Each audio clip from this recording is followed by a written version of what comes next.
come of the professor then? Dunno. Perhaps he's preparing his sermon. He's been quiet since he's been working in that drawing room. Damn good job. He's in the pit to hear him. The same thing over and over again. Yeah, he does get himself worked up about things, doesn't he? What's the use, likes of us, we're in our heads about politics? I don't see it like that. We've got votes, haven't we? That means we ought to take some sort of interest. Yeah, we had to go the other day about money being no good at all. About money being the main cause of poverty. So it is. The main cause of poverty. Here we go again. Gentlemen, Professor Owen is going to give us his well-known lecture, Money, the main cause of being hard up. Proving as money ain't no good to nobody. At the end of the lecture, a collection will be took to encourage the lecturer. Let me eat me dinner. Come on, Mr. Frank. Soapbox for the Professor. There you go. Fine. Ladies and gentlemen, esteemed members of the gentry,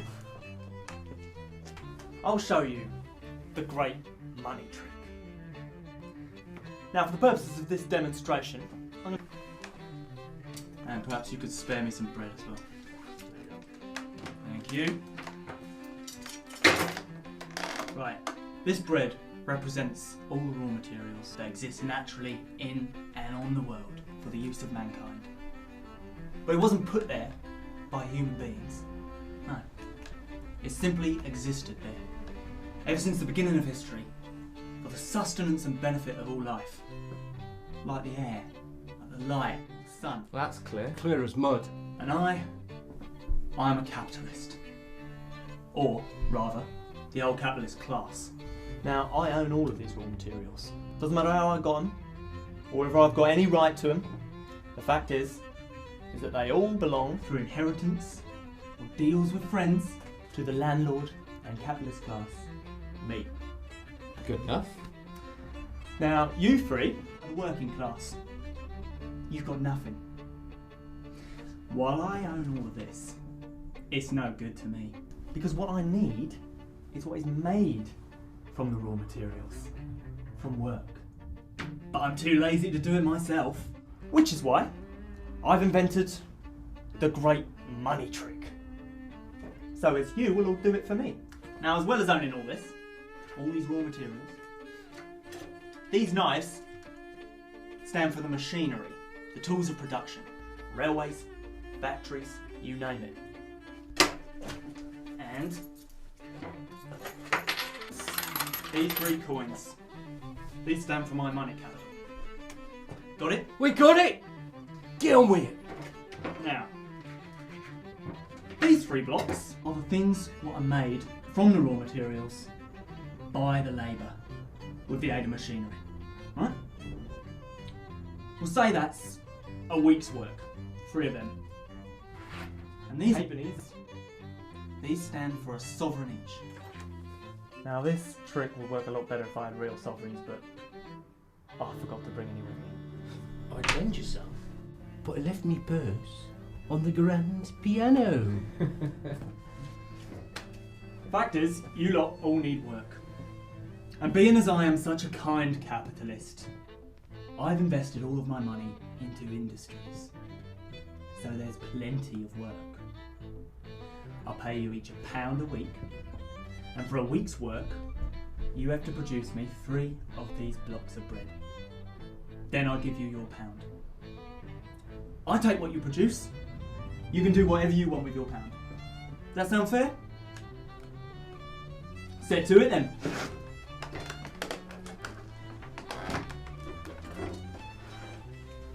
You'll need yourself a piece of bread.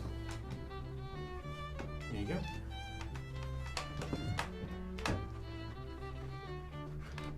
Right, there's your £1. Thank you. And your £1, sir? £1 for you. Now, remember, these represent the necessities of life. Food, clothing, housing, everything. You can't live without consuming these things. And now, you have to buy them from me. It just happens that my price for one of these is £1. Come on. Give it over. You're hungry, aren't you? Yeah. I'll have 2 because I'm greedy.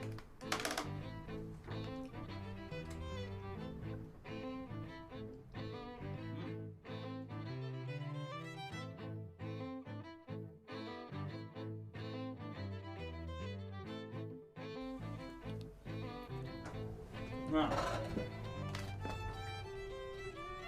I've got £8 in produce. I've got my 3 sovereigns back. What you lot got? Nothing. We're eating it. Oh, you've been wanting some work then, weren't you? Yeah, of course we do. Let's do it then.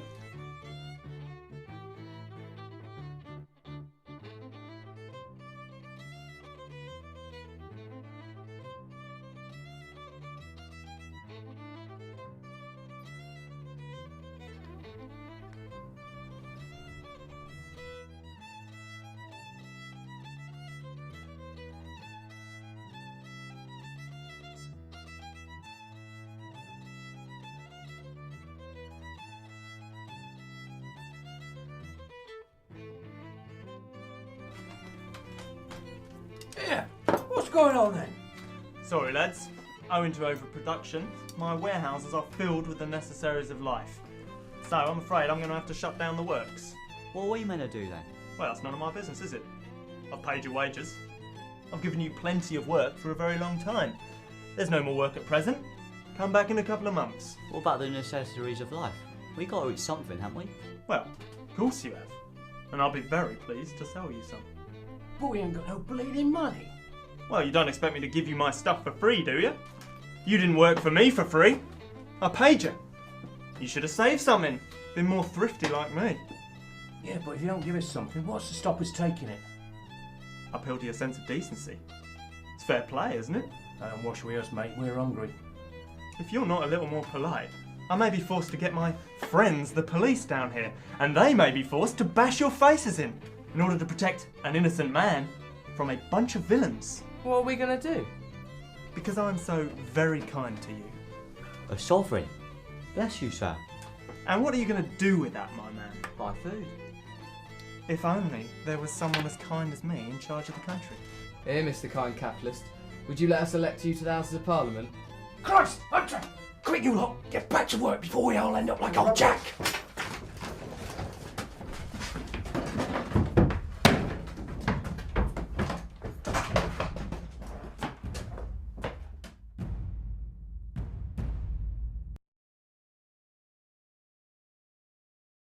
Good evening, my dear friends. I do hope you're all well. What The Ragged fuck? Trouser Philanthropist is something that changed my whole way of thinking. I was given it in my prison cell by the governor, and he said to me, Oh, "You give shouldn't me a be in minute. jail. Well, Read not this." like. It was written by a man called Yes. Robert Tresson, I think you can who get died penniless get the grasp. and was of that. buried in a pauper's grave. And I have And will you shut the fuck up? You know what? Give me a quick minute. And we will get rid of that. I just did that off the cuff because I do quite like that because it always reminds me of where my political upbringing comes. Yeah, we're all cooking on gas now. All I will say is, good afternoon, my Friday frolickers. Can you all hear me nice and loud and clear out there? I hope everybody is very, very well, and I hope we're all looking forward to the... Yes, as you can tell, Reagan Elite, if you've not subscribed to Reagan Elite's channel, please do. He does he does some excellent streams, so please do. But let's have a look at who's in the chat before I fuck everything else up like I always do. Anyway, hello Sarah Davis. How are you, my friend? Good to see you. And another one, please go like and subscribe to the fantastic Professor Dave McGuinness. How are you? How are you, my dear friend? Hope you're well. Looking forward to my trip for my couple of days up in Scotland soon. It's not far off away, about 20 odd days. I'm well and truly looking forward to it. And hello, Daniela Coward. How are you? Hope you're well, my friend. Good to see you. Hello, and hello, Ellie Butterfly Effect. We teleported from the Witchy Goth, and just like that appears. Yes, I did listen in as much as I possibly could to Witchy Goth's channel, but like I also had other things going on, so I was basically listening and lurking. How are we all, my dear? Hello, Ellie Butterfly Effect. Hope you're well. And hello, Daniel Craig. So far, so good. Yes. We will get to him later on. Hello, my lovely daughter. Hello, peeps. I hope you had a wonderful time on your excursion today. And hello, Billy Kershaw. Bulky Whistler. Yes. Hello. No worries about it, Alistair. You, it's not a problem. Well, I'm sure we all can hold the fort. We can all hold the fort while you're heading back. And hello, D. Dumford. How are you, my dear friend? Good to see you. Hope you're very, very well. And yes, folks, it's beer o'clock time.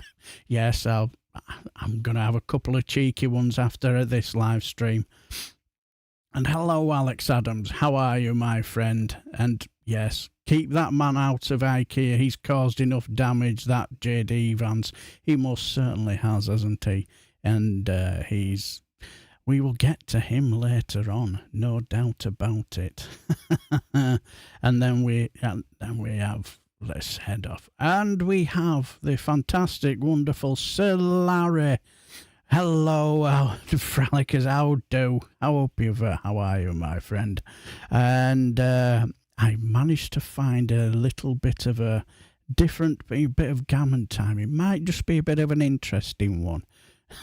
I searched high and low, low and high, and I think they're on to me because I did used to find a load of them, ready-made and ready to go, but unfortunately, what they've decided to do is basically they've decided that guy up in Bradford is taking piss out of Granny Waddlebottom a little bit too much, and especially our Jacob Rees-Mogg and our Esther McVile and John Deadwood a little bit too much. So what we're going to do, we're going to put them through a bit of a paywall. So if you want to hear the intelligent tones of people like Granny Waddlebottom and that lot, you're going to have to pay to hear their nonsense. And I'm thought, fuck that. No, I'm not having any of that. Hello, wake up and smell the roseberries. How are you? Hope you're very, very well. Good to see you. And hello, Gordon. Gordon, behave. I think that's what it. Or be8th. Be something like that, won't it? Hello, my friend. Hello, Julie Brown. I hope you are very well as well. Hello, person impersonator. Good to see you. Hope you're very, very well. JD Pants trying to get cheeky with the couches again. Oh, yes. Hello, Saz. How are you? I'll be lurking. What's working in the background? And hello there. And cheers for that, Alistair. There's Reagan Elite's link in the chat for you to linked for Reagan Elite's channel. And yes, I think that's what they're doing. They're clamping down this, and that mad loon up in Bradford is taking the piss a little bit too much, and he does sound like our Granny Waddlebottom. Yes, the stalker of Graham Price from Power to the People. If you're not subscribed to his channel as well, you are missing out on a treat. But yes, I just thought, you know what is Reagan Elite? Yeah, I just thought that the other night I was just fiddling, and that just popped up into my feed, and I've not watched it for yonks and yonks and yonks, and it just reminded me of the time where it just sort of like helped me on my path to my political journey from being somebody who could have quite easily gone down the wrong rabbit hole, and made me realise that, and got me to reading the one of the most favourite books I've ever read. It's the only book that ever made me cry, really, well, the first time it ever made me cry, and that was The Ragged Trousered Philanthropist. And it made me realise that how the media and all that, they will go extreme lengths to get you to vote against your own interests. And I remember reading about the money trick. You just think, wow, what an idiot I've been my life. But, you know, that's my cross to bear anyway. So anyway, I just, and you know, I think when I looked at it, I just couldn't believe it. I think it's about 8-9 years old, and it's only got about tops 170 views, and you just think, wow, you know, I think it's the best explanation of how the money trick works, you know, and how our wonderful capitalists really care about us. Because, like, one of my favourite lines I always heard when I was at the council was, "You're just a name and a number, and if you're not happy with the job, there'll be plenty others to take your place." And when reading the book, it was pretty much true.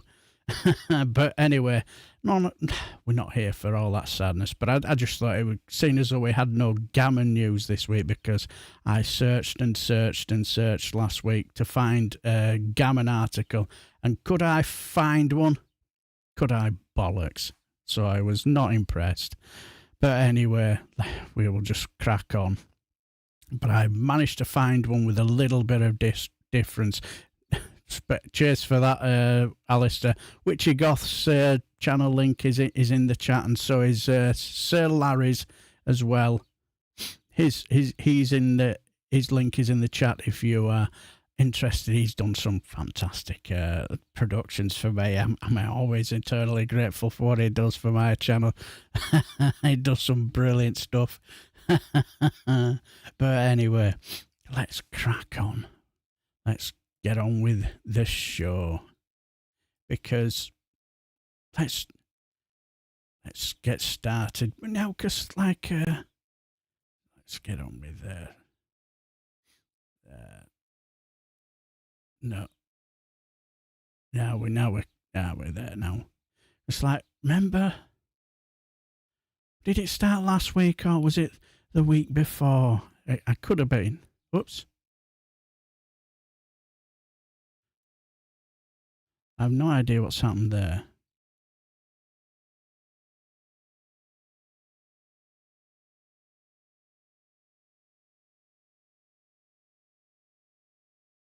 I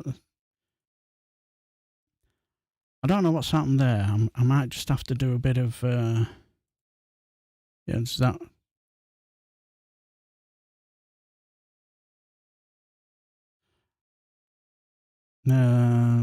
Let's.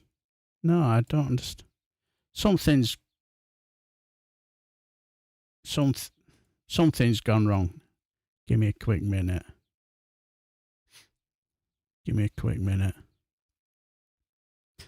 Let's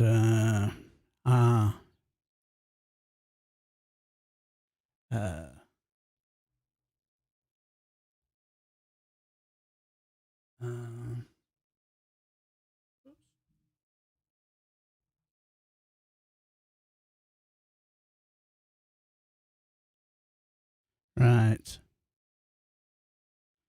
Let's see. Right. No, it's not working. I don't understand that. Right. I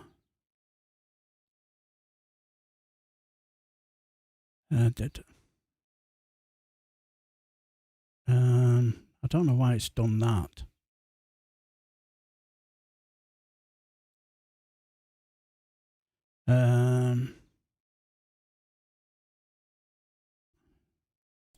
Let's see if that. Right. I don't know what's going on there. Right. So what I'll do is I'll go back to my normal.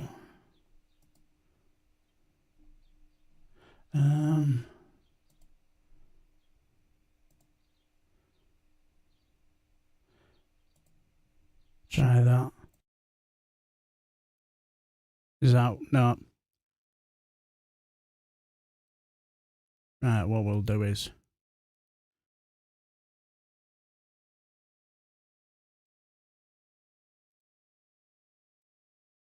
That's up.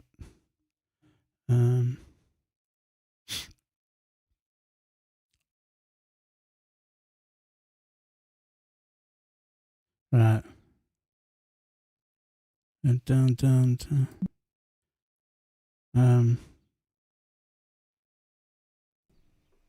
I don't understand. What? Oh, so am I missing something? Right. I'm gonna sort this out.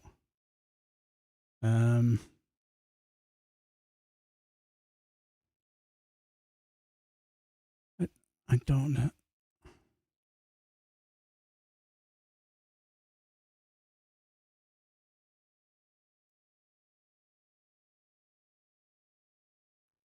Right. I don't.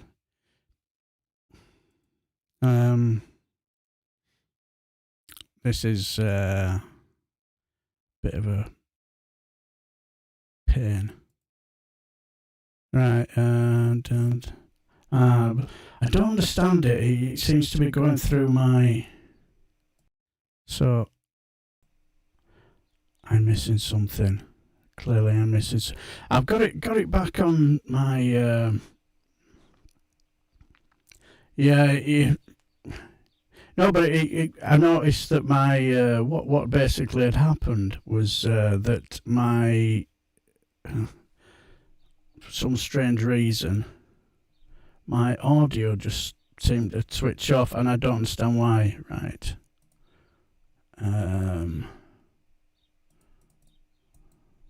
Yeah, that seems to be all right.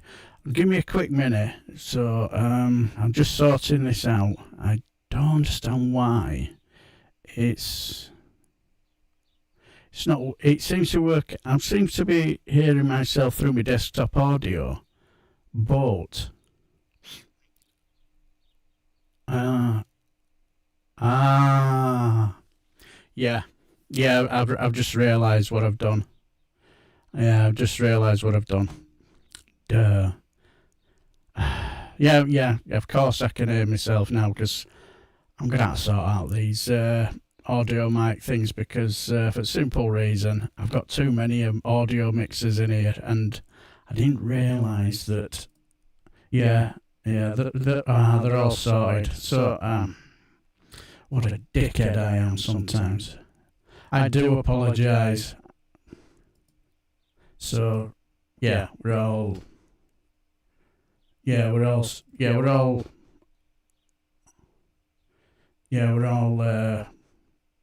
all systems seems to be alright. Oh, fucking idiot. I do apologise. What a moron I am sometimes. I do apologise. Big echo, Daz. Probably feedback on the mic. Yes. Just give me a quick minute. Right. Yeah. Right. I know what I'm doing now. Right, I'm just going to sort out the audio. Right. No audio. Right.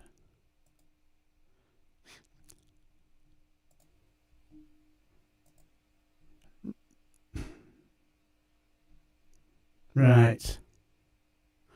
What? I'm just getting myself all muddled up here. Right, I'll get myself all organised.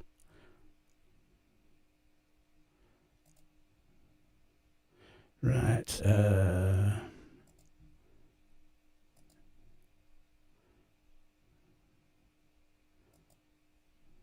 Come on. Right. Yeah.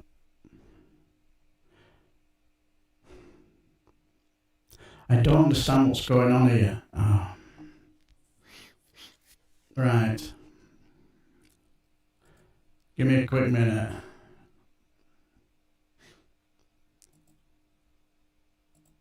I'll sort this out.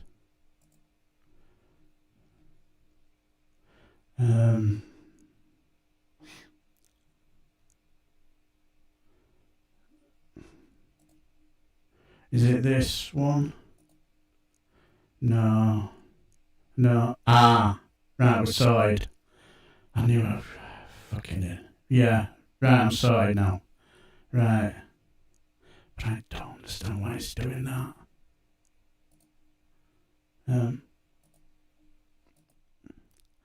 Right. Right. I seem to have...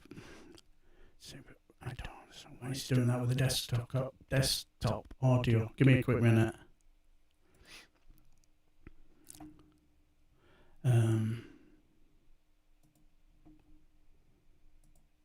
Right. No, it's still doing it.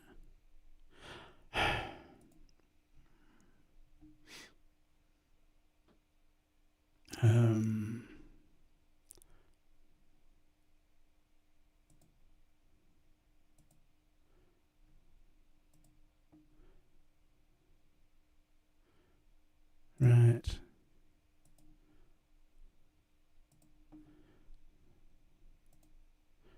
Right. No, I don't understand why it's doing that.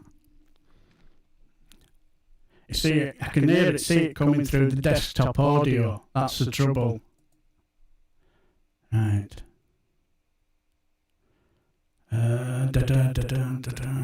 It's doing my head in now. Right.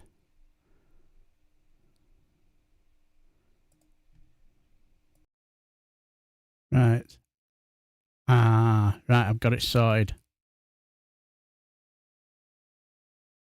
Right. Yeah, right, I've got it sorted now. Thank God for that. Right. Does it sound alright now? Does it sound better? As I think I realised what I... Now, I don't know whether this will work. Now, yeah, just like, is it much better now? Is it? Yeah, thank God for that. Right, I've got it sorted now. Yeah, testing. Cheers for that, and ended up well. That's better. Cheers for that, Danny. Fucking idiot I am sometimes. I do apologise. But, yeah, still more professional than KG babies. Right, well, let's get back to this Friday Frolic, where we're only about 15 minutes behind. Hello, Simon says. Hello, my friend. Good to see you. But yes, I read it last week where basically, now this might not still go tits up, but where, yeah, cheers for that. Cheers.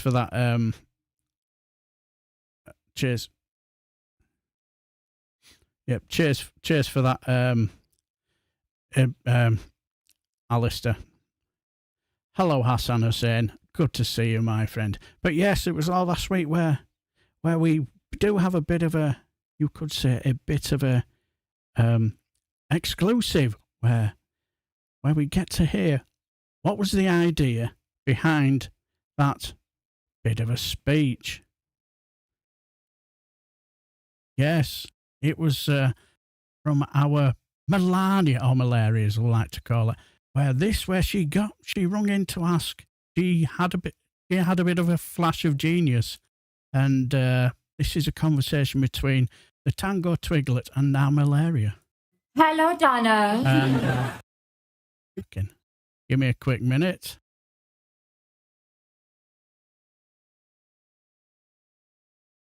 This is going very, very well, isn't it? I knew I shouldn't have fucked about with that.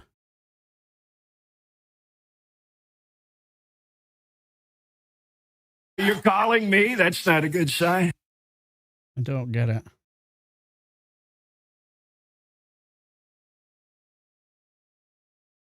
Don't get it.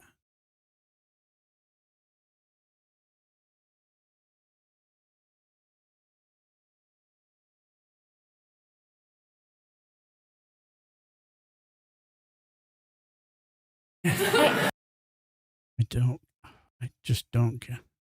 Hold on a sec. Go on. Right, try it now. Hello, Donna. No, I don't. What the fuck? Hello, Donna. Oh, you can hear it, right? Right. See, the thing is, I can't. There's something's going off here. Something's.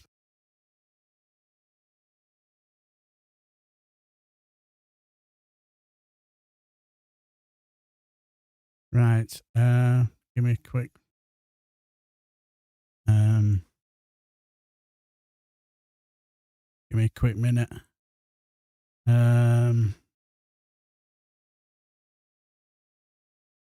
I see. The thing is, I can't hear it, but I know you can.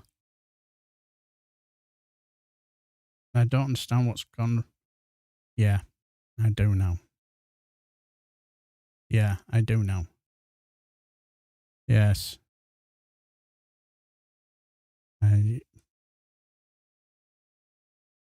Right. Let's try it now. Hello, Donna. Melania, you're calling me? That's not a good sign. Listen, I decided I should do a big, random speech completely out of nowhere and say, I am not Epstein victim. Is that good? Darling, I gotta admit this sounds a little insane. Who are you, me? Well, it's not just Epstein. I thought I could also say, I, Melania Trump, in no way helped out the Gilgo Beach serial killer. That way no one is suspicious. Darling, I think that's gonna make everyone way more suspicious. Okay. What if I announce I barely partied with Didi? Would that help? You know, Melania, I'd really love to talk more, but I have a meeting with, Ronald Reagan. Hello, Donna. Melania, you're calling me? That's not a good sign. Listen, I decided... Yes, he's got a meeting with Ronald, so it didn't go very, very well. And neither is this, because even now... give me a quick... It's all... it's up here.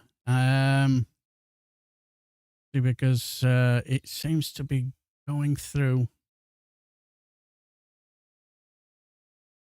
Because so I don't understand why it's doing that. It's fucking me up, is this?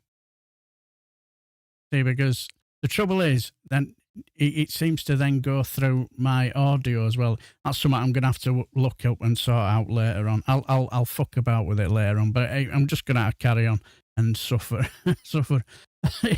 Exactly, Mad Monk. Hello, Mad Monk, my friend. Yeah, it's not a Friday for all about tech glitch, but should have kept things as it was. But you know, like an idiot that I am, I had a flash of genius and made an idiot of myself. We love you and appreciate your work. Don't get down on yourself. Oh, no worries about it. Good evening. Hello, Sheffield Steve. Good afternoon. Apologise if I'm not super responsive or slow to reply. I'm a bit Jacob. No worries, my friend. You know, if you want to go to sleep and miss this one out, not a problem, my friend. It's not as if it's going to make any difference anyway. The fun shut with people it didn't end up with dumb fuck either. No, it didn't. But yes, that was Melania's idea. It was Melania's idea, apparently. So that was her idea of the speech. So how did the speech go? Everybody listen. How did the speech go? Well, let's be honest. It went as well as you'd expect. And I thought this would just summed it up perfectly. Everybody listen to me. I've never been a friend with Jeffrey, okay? I totally have no idea what you said, but hey, is this you? But hey, is this you? It's possible for two people to go to same party. I don't know him. It's in my book.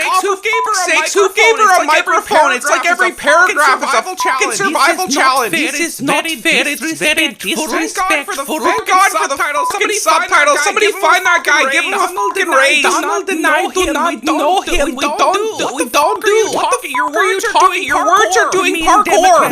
Democrats are defaming my reputation. This is why they like Kid Rock, because when you play it after this shit, it kind of sounds like fucking music. Jeffrey didn't Donald. I met him by chance. It's in my book. Hey, does your suit fit in your suitcase? Maybe you should pack it up and get the fuck out of here. Follow me, Duster. Yes, follow MAGA Cult Slayer, yes. And I think that's just what I knew it would do. So that's what I'll have to do from now on. When next video comes up, turn the mic off. That's coming through the mic. It's something I'm going to fucking sort out. I'll get it sorted. But yes, that's what it basically. That's basically what it basically was. Basically, you know, she didn't really say anything, did she, of interest and make any sense? But all I will say is our Maggie Reed beautifully summed it up perfectly. Choose your character.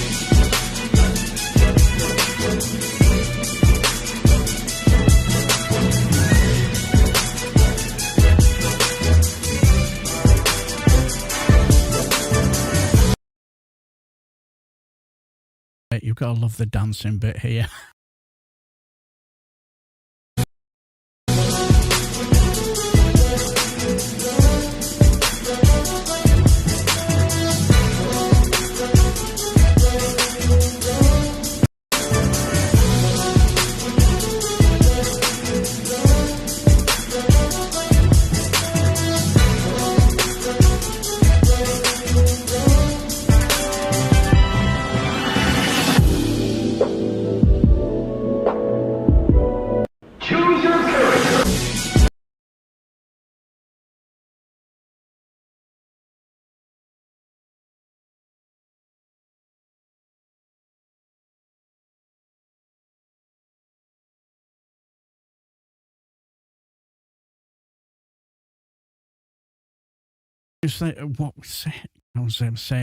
What was the point? What was the point of that?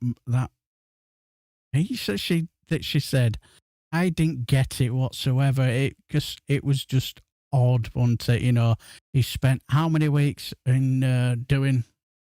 Yeah, I know I've sorted it out now, but it was weird. It was utterly bonkers and weird. So, yeah, cheers. Yeah, no, I see. I don't know. I'm gonna have to work it out for the next show. Some strange reason, something's got a bit skewy with me audio stuff. After the show, I'm gonna fuck about with it and see where I've gone wrong. So if I do muck up with audio, see when I'm playing something, I'm gonna have to turn my own audio off because of a simple reason. Whenever hello, Witchy Goth. How are you? I'm here. Dinner is off. And say, if you've not subscribed to the wonderful Witchy Goth, please do. He does some excellent stuff. So that's what's basically happening. I have to turn my own mic off to play whatever I'm playing because then it starts to play it doubly through and it sounds echoey and all that. So that's... So that's what I'm going to have to do. So that's what I will do. So, but yeah, it was just a weird speech. It didn't make any sense. He spent how many weeks in war with Iran to basically to then have a just all up out of nowhere to remind everybody of the reason why he decided to have a war. Just weird, wasn't it? Pizza and wine tonight. Hello, Ali Watson. How are you? Still 26 degrees in the garden. Thank you, but we do not wish to know that. No, we certainly do not. But hello, Ali Watson. Hope you're well, my good friend. It just seemed utterly and completely weird. And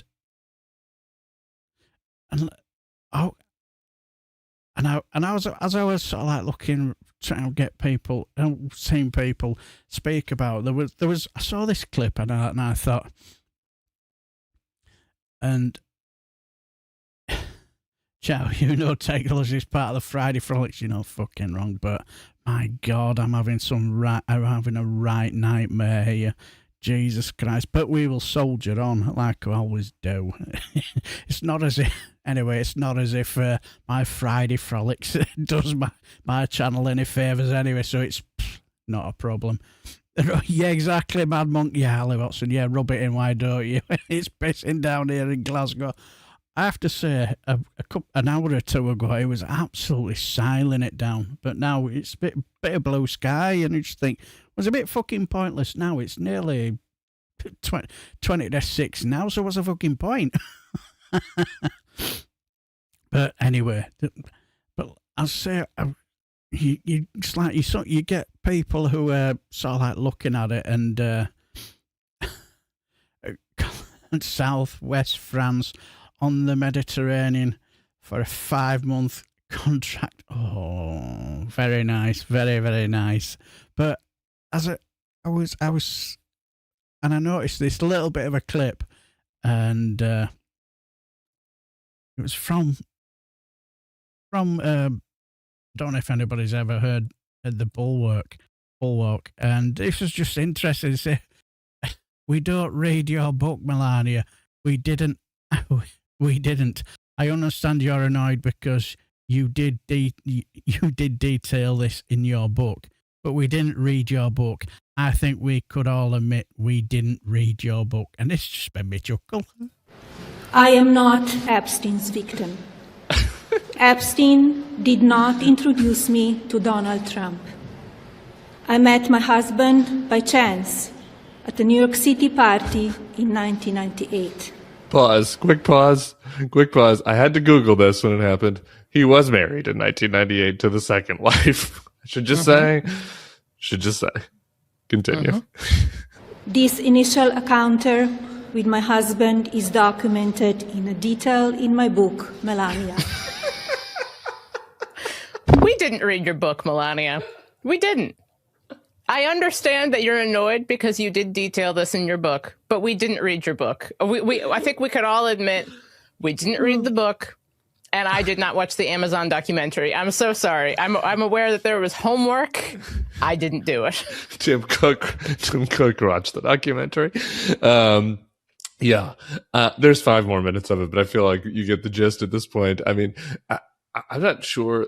Like the word Epstein, it's one of those truisms in communications that if somebody levels an accusation against you that is untrue and you're pushing back against it, you're not supposed to repeat the accusation. This is like crisis communications 101, because then people have video of you repeating the thing that you're saying that you didn't do. And it's like, she's like, I did not know Epstein. I was not Epstein victim. I mean, she talks about Epstein and Maxwell more than anyone from the administration has talked about them for the entire term.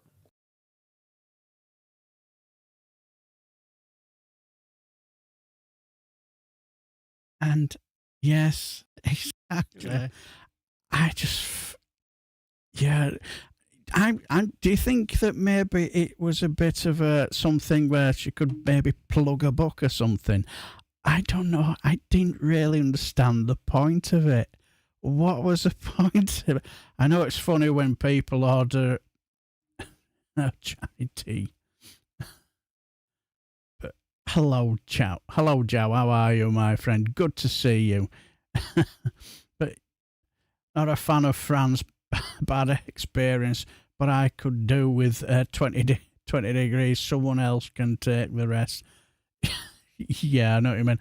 I remember going to France when I was with school for a time, and it was quite a strange experience. I can't quite remember where it was now.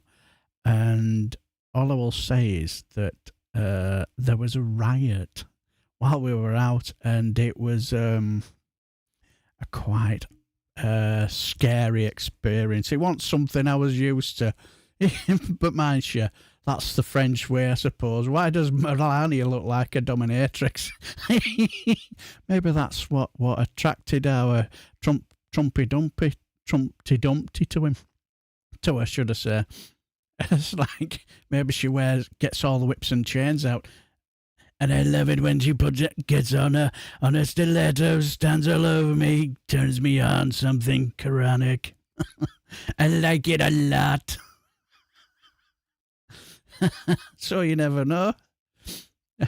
I had to go to a part of the city for an appointment the other day where the street had a Timu flag on every lamppost. Even felt uneasy and uncomfortable. It felt like 1930s Berlin. Not good. I can imagine. It is embarrassing. I remember I think it was about a month, possibly 2 months ago. Me and my wife got in taxi, got taxi to go to wherever we're going for football, and now he normally goes a certain route, which is normal. Well, this taxi driver went a bit of a different route. It didn't really make much of a difference, and we noticed somebody painted one of the little mini roundabouts with the red cross thing, and you just think it was embarrassing. And then somebody had put one of them Timu flags on high above a lamppost on a crossing. You just think it's embarrassing. Blimey, I thought Dumbfoot was in the room for a moment. I'm sorry, I don't mean to startle you.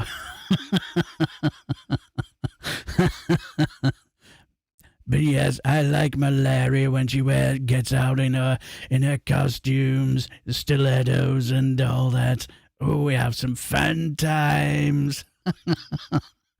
Maybe that's what it is. She is a bit of a dominatrix. But we won't have heard the last of our Melania. Certainly not. But yeah, it was just really an odd experience. An odd, strange, very, very weird. But, right. Did you know that in the world of AI and stuff like that, we all remember the start of the Malaria. Remember? Did you see the genius that painted the Georgia flag instead of the England flag? Was it? I had the Danish flag as well, so it could be the same one. I might have got mixed up, but I do remember seeing something like that. Right now, the image of Trump crawling in the floor. And Keg's breath while Melania whips them, and Vance makes love with the couches all over my imagination. I'm so sorry. Pegged for success. My French language skill is shit, but it works all. Melanoma, put the nipple clamps and dog collar on dog fuck. Yes. Yeah, exactly. But yeah, in the age of where AI is taking over, remember the films with what they call the films with Terminator. Remember the films Terminator? Well, all I will say is, do you think we could be getting closer and closer to our own Terminator? Do you think? Well, let's have a look. Oops. Right. Oops. I am not absent. Get there in the end. Right. Turn mic off. And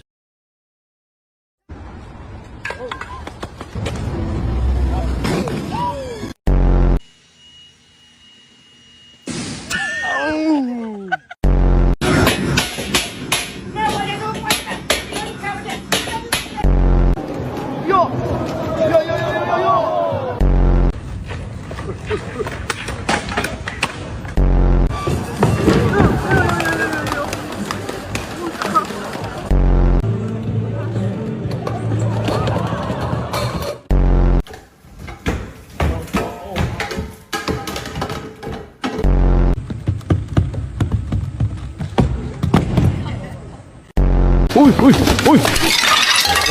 完了。 That work?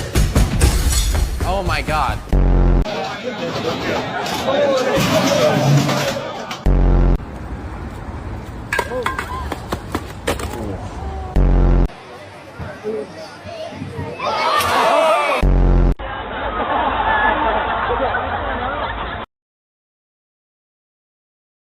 It tells me I think we're safe.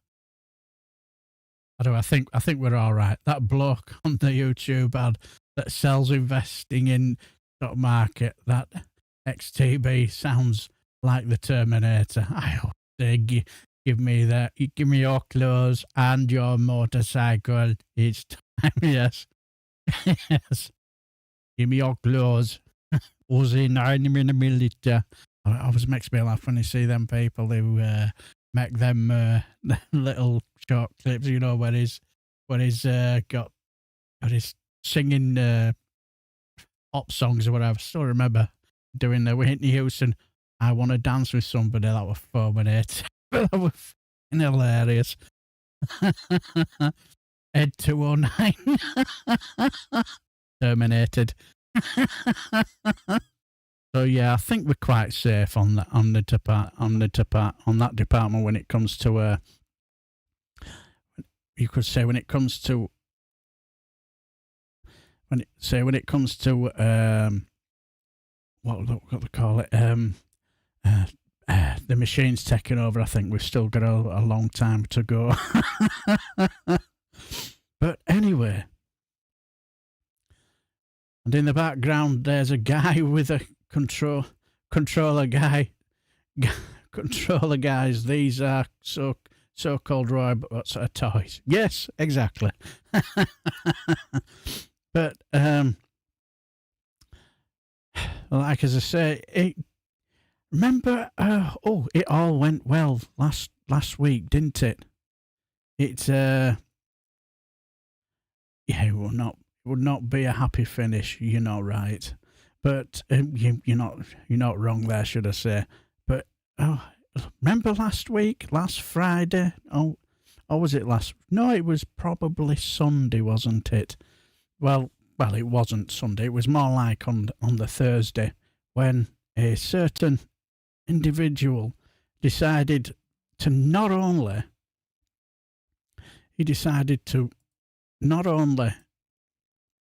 you could say, decide to interfere with a foreign election, but to also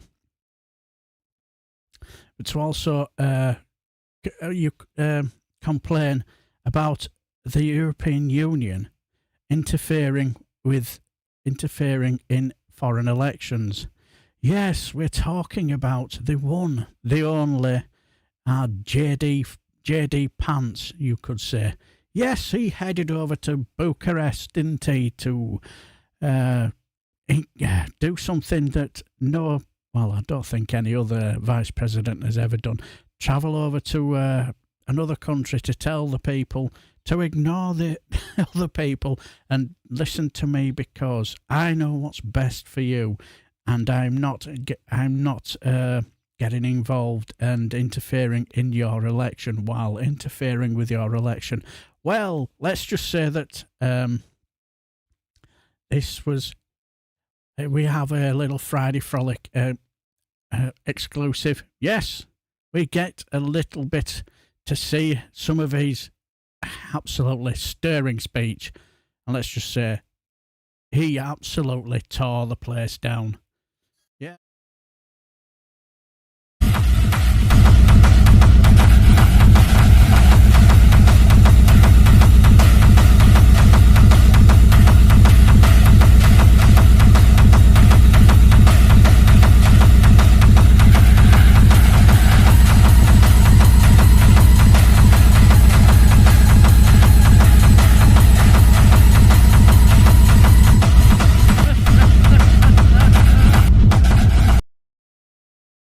Oh yes, he was there. He is, telling them all how to.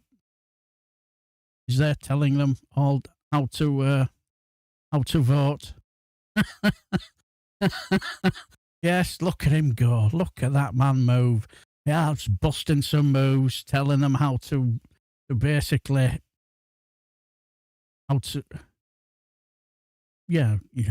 telling them how to vote. Well, let's just say, Techno Viking vid. Yes. Well, let's just say,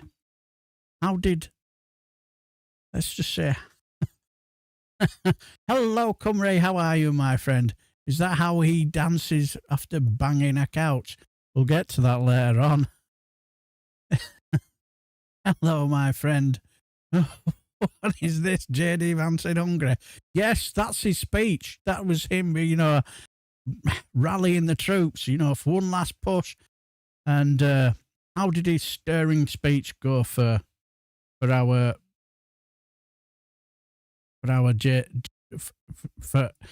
leader? Oh, that's right. He's gone. Yes, he's bye-bye, disappearing. There he is, heading out the door. Off you go. Off you...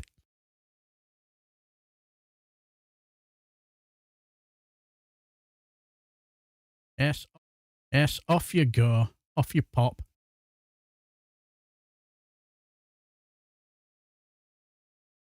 Yeah, that's him. Disappearing out the door. Yes, that's him heading out the door. After that man made his appearance. Yes, all went well, didn't it?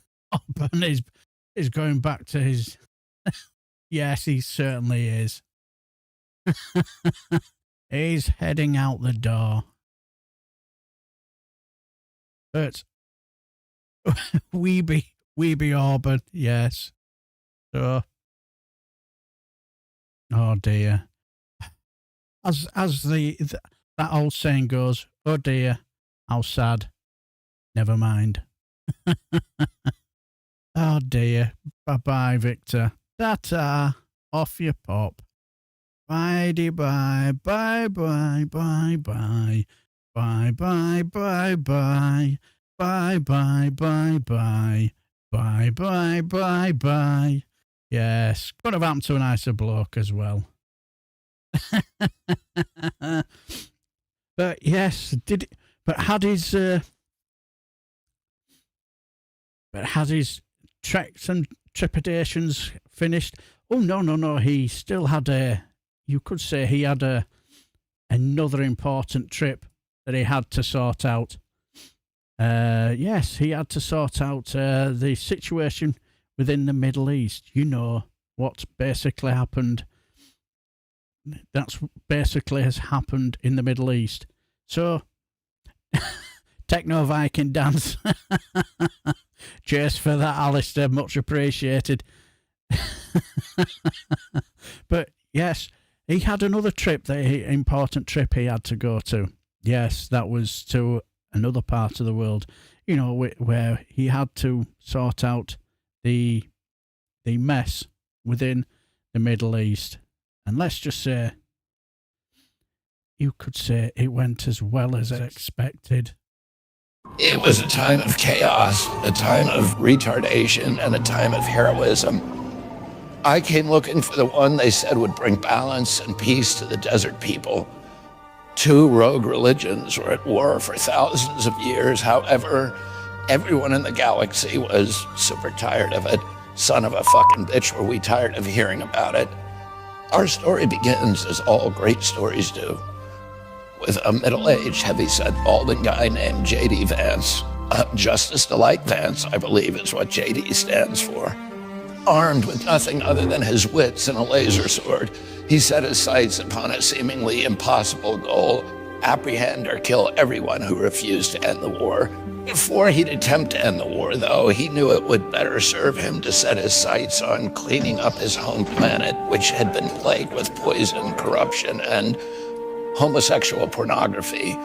To keep his mind free, J.D. liked to race through the desert, occasionally running over illegal aliens with his land speeder.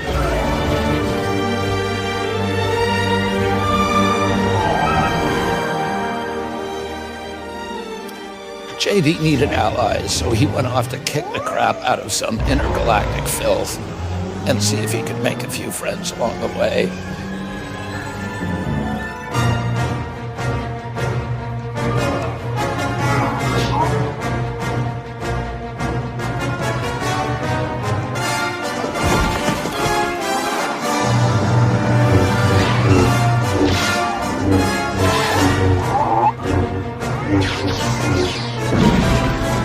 In a cantina on the outskirts, J.D. caught the attention of legendary pilot and all-around great guy Alex Joneslow. Wow, what a leader. Guy Fieri was also there. Although he was mainly a flavor guy, Fieri also appreciated defeating evil and would make a great team member.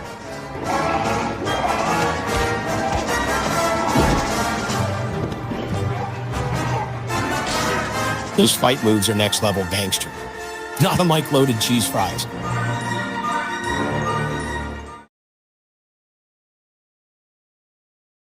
Yes. Yes, he went over to the Middle East to basically sort out the Trump mess, and as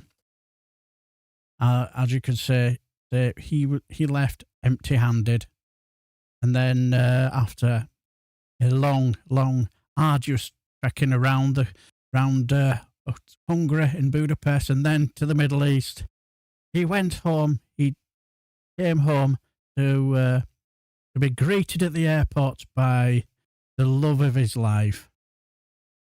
Oh, not his wife, by his favourite couch. And let's just say it was a reunion to behold. Look at him there.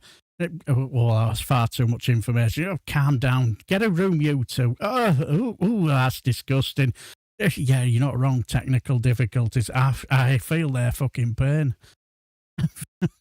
I can totally get... Yes, well, that's enough of that. Yes. Calm down, JD Vance. Your wife might be watching. She might not be too impressed with what she's seeing there. So yes, that was the trials and trepidations. You're not wrong, Joe. That is furniture abuse.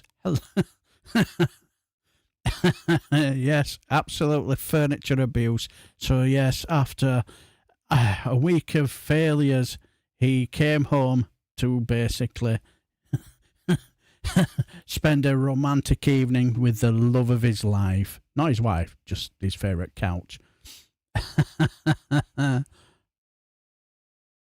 Oh, hello, Tommy Lee Cadden. How are you? Had some fish and chips earlier.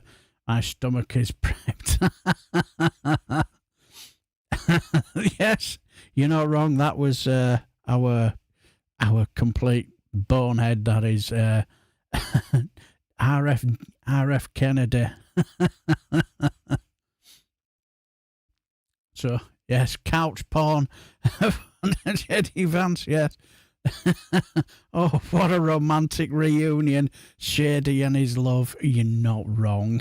Yes. No wonder he went to the CPAC. Oh no, what is the CPAC? Oh, I know he looked rather haggard after that. Maybe it was a long night with him and the couch.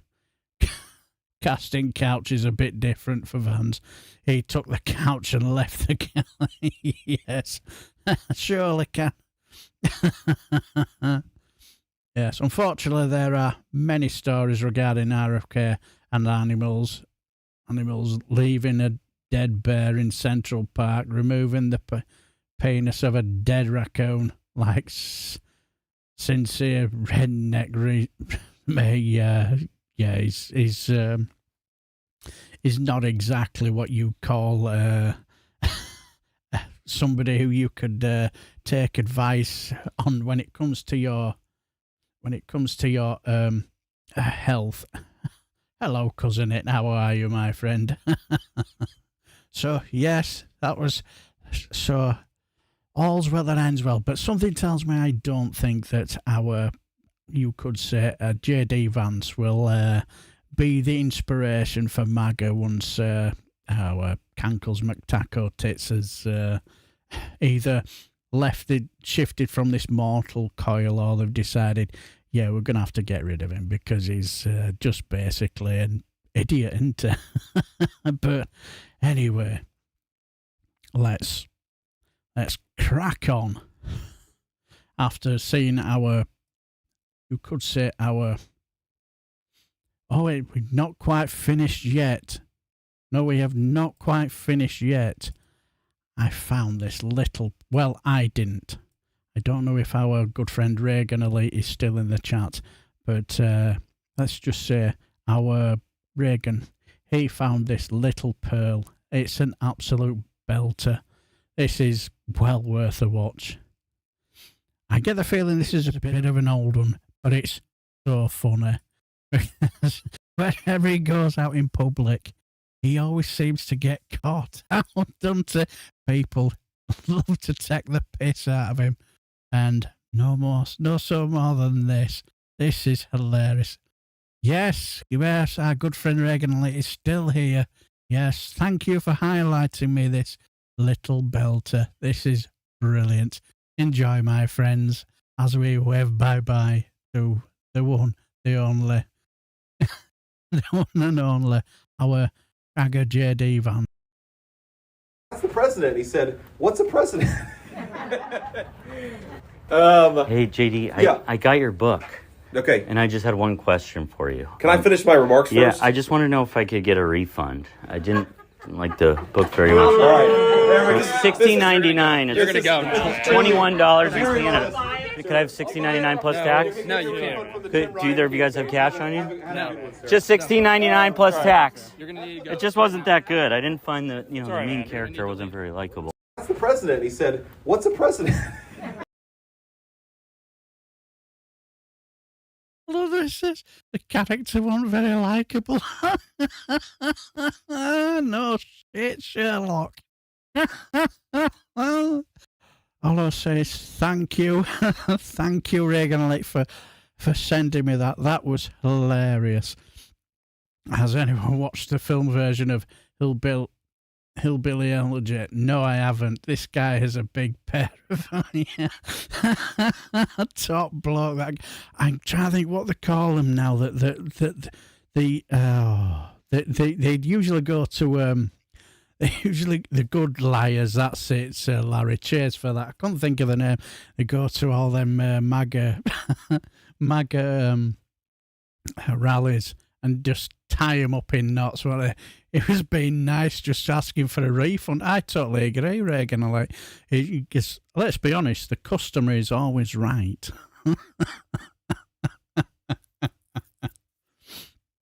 So, yes, the customer is always right.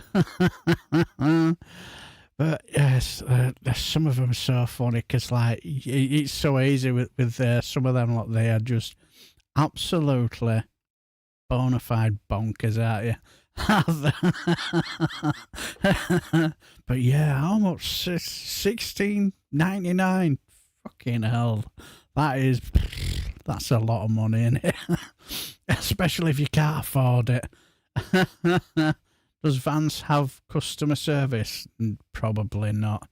And a customer is always right. Sometimes a right ass, but right. Well, yeah, I wouldn't argue with that, Indy Duckmel. I certainly wouldn't. But yes, I remember seeing that clip where he gets harassed at that. It wasn't Sea Park, what it was. Turning Point USA, wasn't it? He did a bit of and somebody were giving him a load of shite over there about the genocide that they're doing, that's happening in Gaza.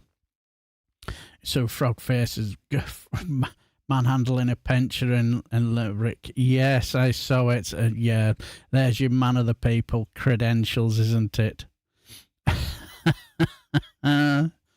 So, yes. Who has sold more books, JD Vance or Melania? Oh, good God.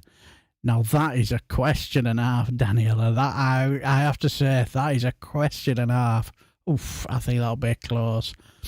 More importantly, would you be able to, if you added both, how many books were sold, both their books, how many books they both sold together, would you still only need 10 fingers to count them all? Because all I'll say is you have to be absolutely off your rocker to even invest in them books. The book could be the banjo player in a remake of Deliverance while JD romances the sofa.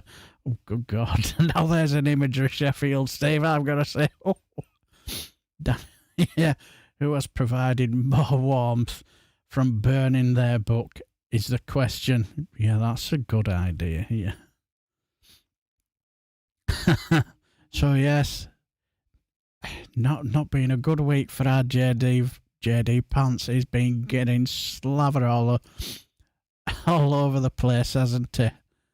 But let's just say for our sake that our Donny, let's just say that he's been causing his own trouble this week. I was going to say he's had a quiet few days, hasn't he? He's not done anything controversial, has he? Not much. He's been very, very quiet, you know. Basically, you know, he's got his own problems with the Iran war, so why would he want to cause more trouble? But oh no, he's already started. He started another war, hasn't he? You could say, and I think this is beautiful. It highlights it. Oh yes, where? Let's just say he had a fight with the Pope. Why did you attack Pope Leo on Truth Social? I don't think he's doing a very good job. He likes crime, I guess. He hit us. Think of it. He's worried about fear. What about the fear when the ministers and the priests and all of those great people that were arrested during COVID, and in many cases they're outside 10 feet apart, and they were arrested. So we don't like it. We don't like a pope that's going to say that it's okay to have a nuclear weapon. We don't want a pope that says crime is okay in our cities. I don't like it. I'm not a big fan of Pope Leo. He's a very liberal person, and he's a man that doesn't believe in stopping crime.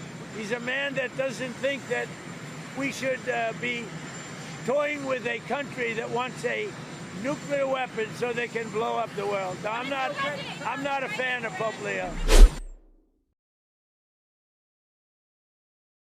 Why did you attack Pope Leo on Truth Social? I don't think he's doing a very good job. He likes crime, I guess.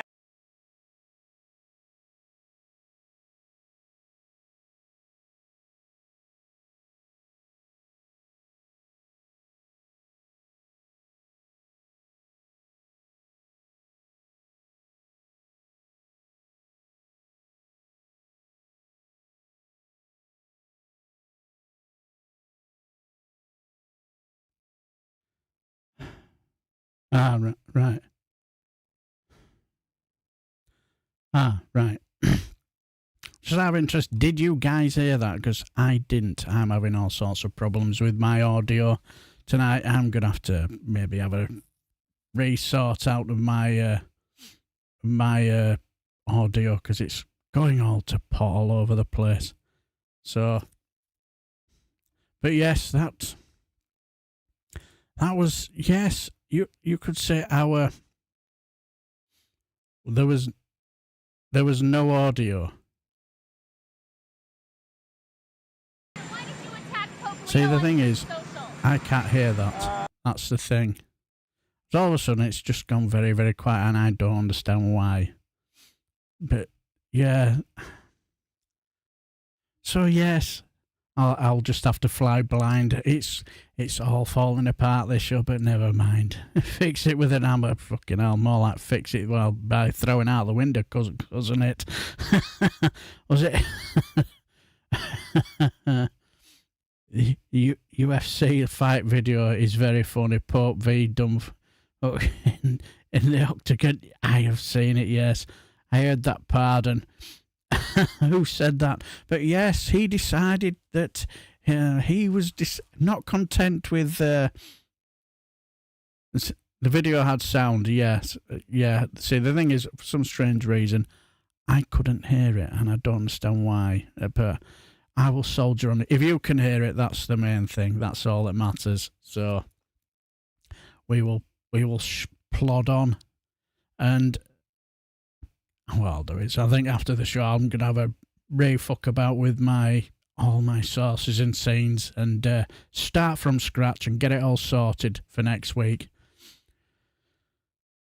Was Farage heckled in again? Oh, what a shame! Oh, so sad. Never mind. But yes, he decided to have his little fight with the Pope, and then he decided to. What did he decide to do? Yes, he decided to go even further by basically. Now I don't know what's going on here, but might have to have a little fiddle about while you're watching this. So yes, he went a little bit further, didn't he, by basically posting an AI image of him being. Are you suffering from a serious life-threatening illness? Has your doctor told you you're probably going to die? My name is Dr. Donald Trump, and I have helped millions of patients with conditions just like yours. Cancer, heart disease, ALS, you name it. Conditions your doctor said were untreatable. I've seen them all, and I fixed them all. I use an advanced technique that the cheating medical establishment don't want you to know about. The results are, frankly, incredible. Nobody gets results like this. They're the greatest results. They gave me 6 weeks to live, but then I called the hotline and was healed entirely through the phone. I was clinically brain dead, and my wife was about to pull the plug when the doctor saved my life. If you or someone you love is suffering, don't wait. Don't let the corrupt medical establishment tell you what's possible. Call 1-900-NOT-JESUS today. Let's make your health great again. Are you suffering from a serious life-threatening? So yes, if you're having medical problems, ring 900-NOT-JESUS today. Yes, he posted a AI image, generated image of him as a doctor. Can't you tell? And he looked nothing like Jesus. Not at all. This is disturbing in so many ways. So many levels. You're not wrong, Joe. It is disturbing, but he's fucking nuts, isn't he? And 3 cheers for the people of Murphy. Yes. Exactly. That was, yes, he looks nothing like Jesus whatsoever. Jesus can go back to being a carpenter, you know, or a carpenter's son. I suppose you could say. Dr. Trump, the children. Dr. Trump, the children's a doctor. Yes. So, yes, not only did he double down with his AI-generated picture of him healing somebody, you could say. He then went to could have been worse. He could have said he was the Muslim prophet Muhammad. Oh, good God. Can you imagine if he had done? Oh, dear. Fucking hell. Paging Dr. Pedif. Yes, exactly, cousin it. Dr. Whitehouse, yes. But, yes, not only after he'd decided to, post the AI-generated picture, Dr. Savile, oh, good God, he then, he managed to gaslight the nation with a press conference. As luck would have it, we managed to get our roving reporter, Maggie Reed, ask him a question about this. Maggie, ask your question away. Donald, question over here. Question over here. Did you really post an AI photo depicting you as Jesus? And I thought it was me as the doctor, and it had to do with Red Crosses and Red Cross worker, which we support. You can't be serious. A doctor? A Red Cross worker? What? It's supposed to be me as a doctor, making people better, and I do make people better. I make people a lot better. Okay, nobody's buying that shit because that's not what a depiction of a doctor looks like. That's what a depiction of Jesus Christ looks like.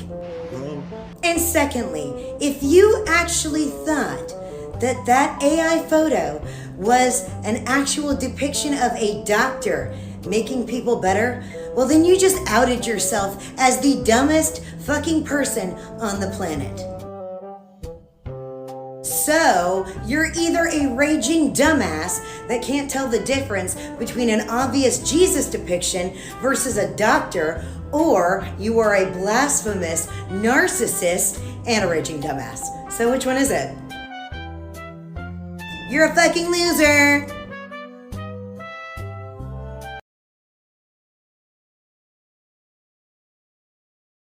A fucking idiot. Well, he's just a raging dumbass, and he, yep. Yeah, that'll be me. I forgot to turn my mic off. I'll have this sorted out for next week. Because, like an idiot, I fucked it up. But, you know, never mind. I will soldier on. But yes, that's what he decided to do. Double down by saying he was a doctor. He was a doctor. Yes, a Red Cross doctor at that. Totally gaslighting the nation. But remember, you've seen the picture, you know, where he's putting his healing hand on. He's putting his healing hand on that sick man. That sick man. All I'll say is, does he remind you of somebody? Donald, question over here. Did you really post an AI photo depicting you as Jesus? And I thought it was me as the doctor. And it had to do with bread. There. Shut the fuck up. Love you as a comrade, Maggie, but not the right time. But yes. Who does that person remind you of? Wait, the guy in the bed, can I just... Are you...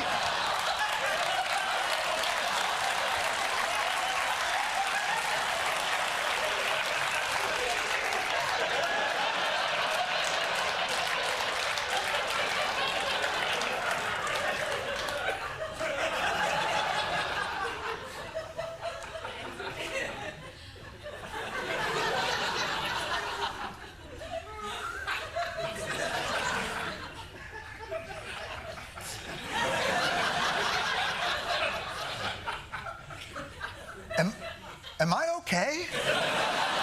Wait, the guy in the bed, can I just... Are you... Yes, look, look at it. The resemblance is uncanny, isn't it? Yes. Clearly our Dr. President Tiny Hands is trolling our Jon Stewart. He's taking the rise. Yes, Trump is just reading all the cardinal sins and he's doing them all. Yes. Exactly, Tommy Lee Cadden. He's healed Jon Stewart. Yes, that was, as you can see, the resemblance is uncanny, isn't it? That was Jon Stewart laying in bed. Laying in bed. And he was on his last legs, and then our Dr. Tiny Hands came over, placed his tiny hand on his forehead, and has healed our bedridden Jon Stewart. Well done, President Dr. Tiny Hands. You have saved the legend that is Jon Stewart. Yes. Exactly, Tommy Lee Cadden. It's a miracle. It's a miracle. So, yes. So, but we have to ask. We do have to ask, though, how did the massive Trump supporters, how did they take to this, how how did they take to this new notion that our president Tiny Hands is Jesus? Well, we'll wait to find out. Yes, our WWE man, our Trump is Jesus man. Hilarious. So no surprise here, but you people, and I do mean you people, are butthurt because President Trump posted a picture of himself as Jesus Christ. But the joke's on you, idiots. First off, he didn't even make that picture. He just endorsed it by sharing it. And two, he said it himself at his backpedal press conference. He said he thought it was a picture of himself as a Red Cross worker making people better. Because, you know, famous healer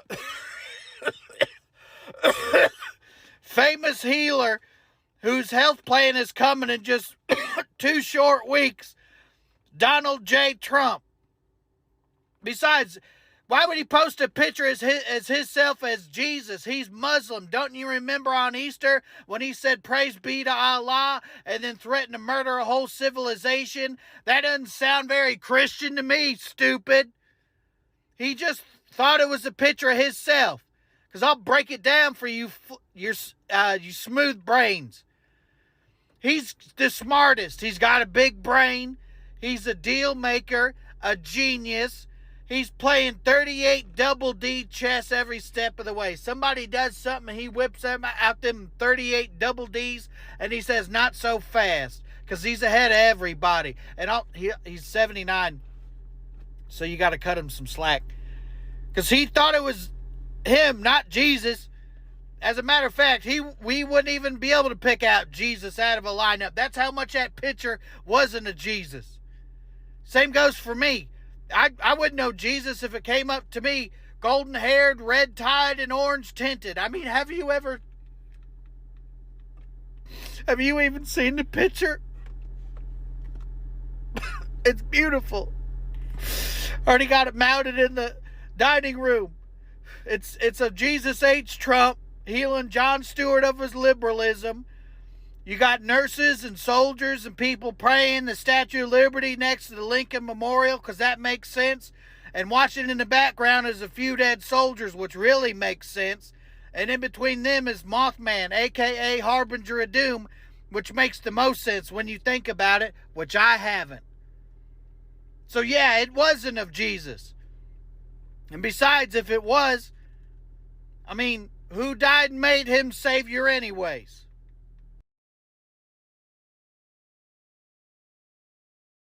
Who died and made him savior anyway? Yes.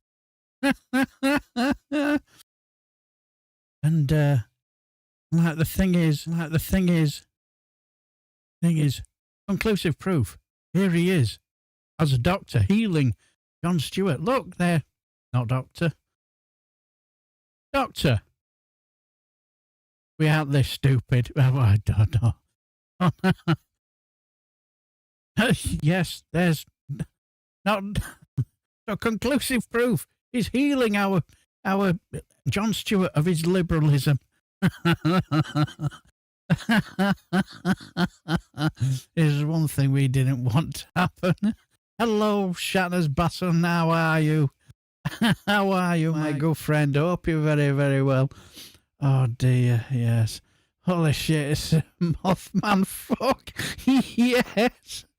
I spoke with an elderly American lady the other week who said to me with a straight face that Trump is a master of negotiation and sincerely recommended I read The Art of the Deal.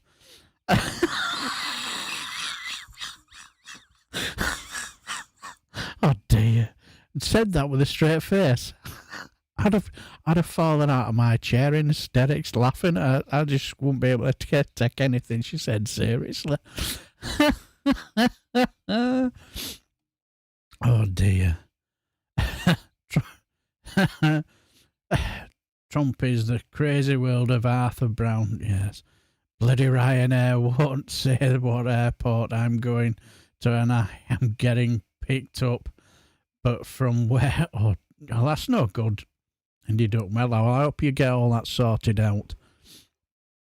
Oh, yes. Oh, dear. Here's one thing we didn't want to happen, yeah. The fart of the deal. You're not wrong. You're absolutely not wrong.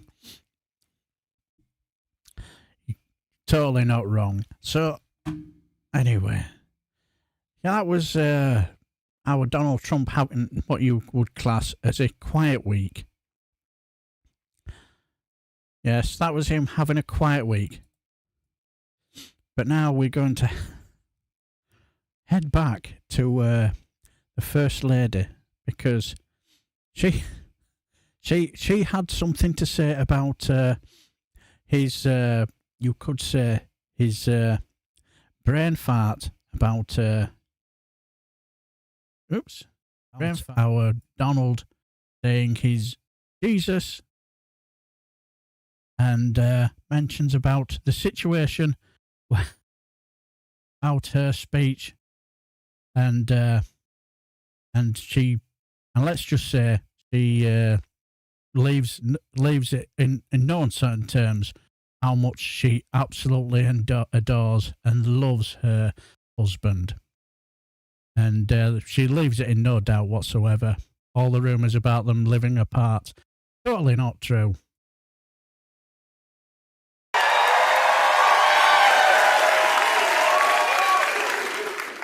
Hello.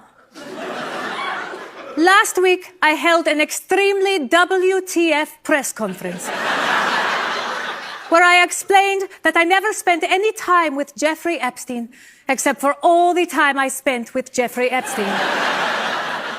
I gave my speech for many reasons. Most importantly, talking about Jeffrey Epstein distracts people from the war that was started to distract people from talking about Jeffrey Epstein.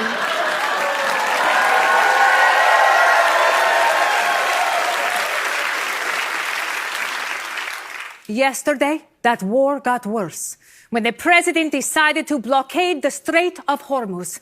And no one is more upset than me when my husband wants to do straight stuff.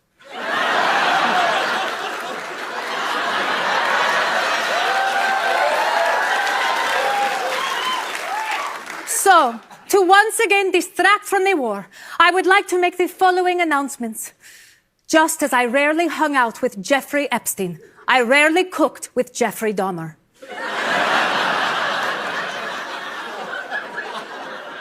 We just had overlapping social circles in Milwaukee. I also want to insist that I am not a clone of Melania that was created to appear in public with my husband. I am the real one.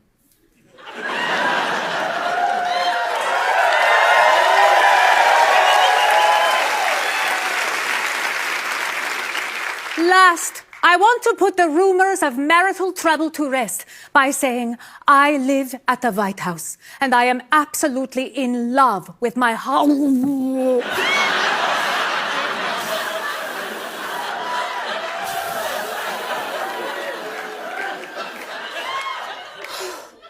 I am in love with my husband.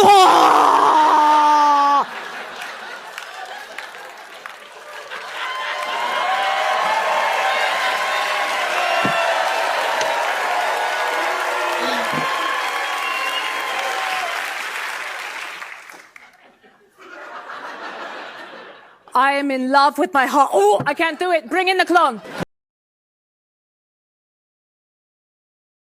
Oh, we can all feel sorry for the clone.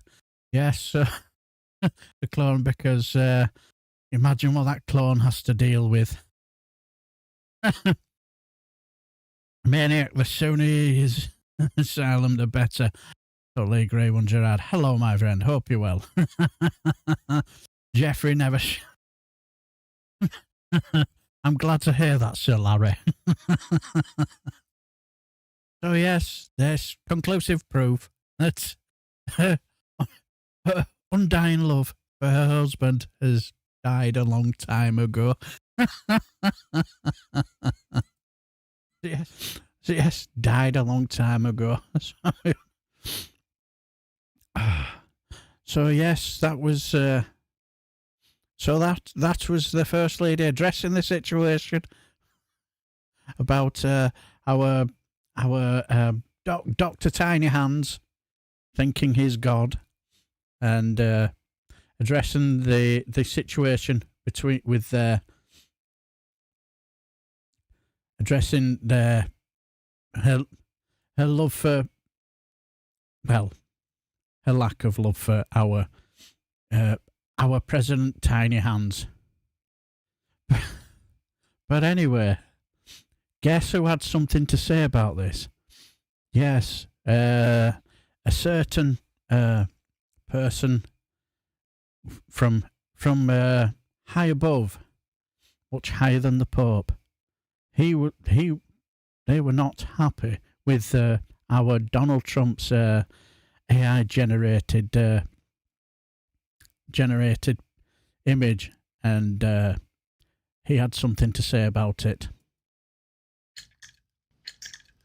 So you're gonna apologize? You were not pretending to be an American Red Cross doctor, okay? I know when you're lying is kind of my whole thing. Jesus doesn't lie, which is one of the many reasons why you could never be me. If you're not here to apologize, what are you doing here? Want to interview for a job? What job could that be? Did you just say the Pope? I'm sorry, what makes you think you're qualified to be the Pope? You're used to wearing a pointy hat, I'm sure you are, but different kinds. You know what? I could use a giggle tonight, why not? Have you lived a life of celibacy? And don't lie to me, because I can see your health records right here, okay? And it looks like a lot of syphilis. You fed the hungry? Oh, your Trump steaks don't count. I think we can skip the question about taking care of children.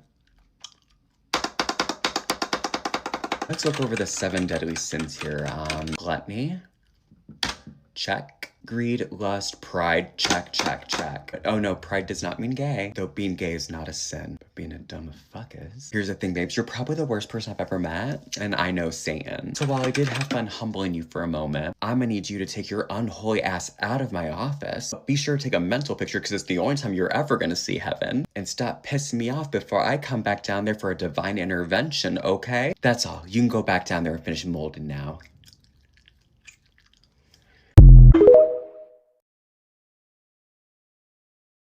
Yes, Jesus was not impressed by our Cankles McTaco tits and depicting himself as Jesus Christ himself. So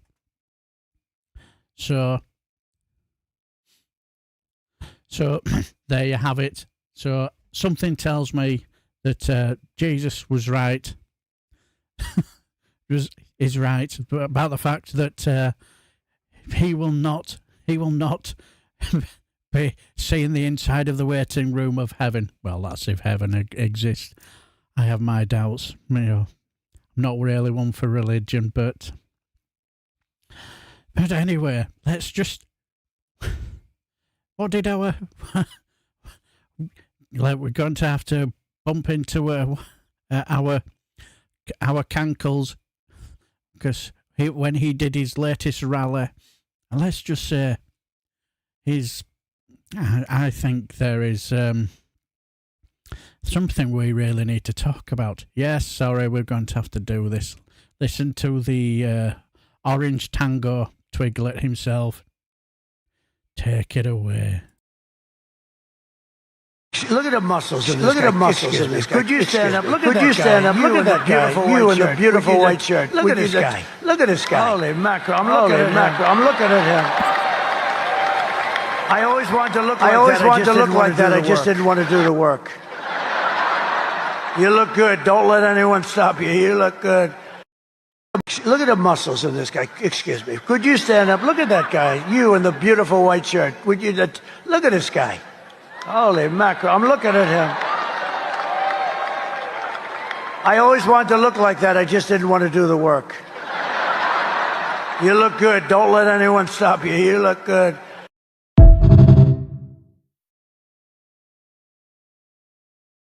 Always seems to say that to, you know, when it comes to the big butch men. I've said.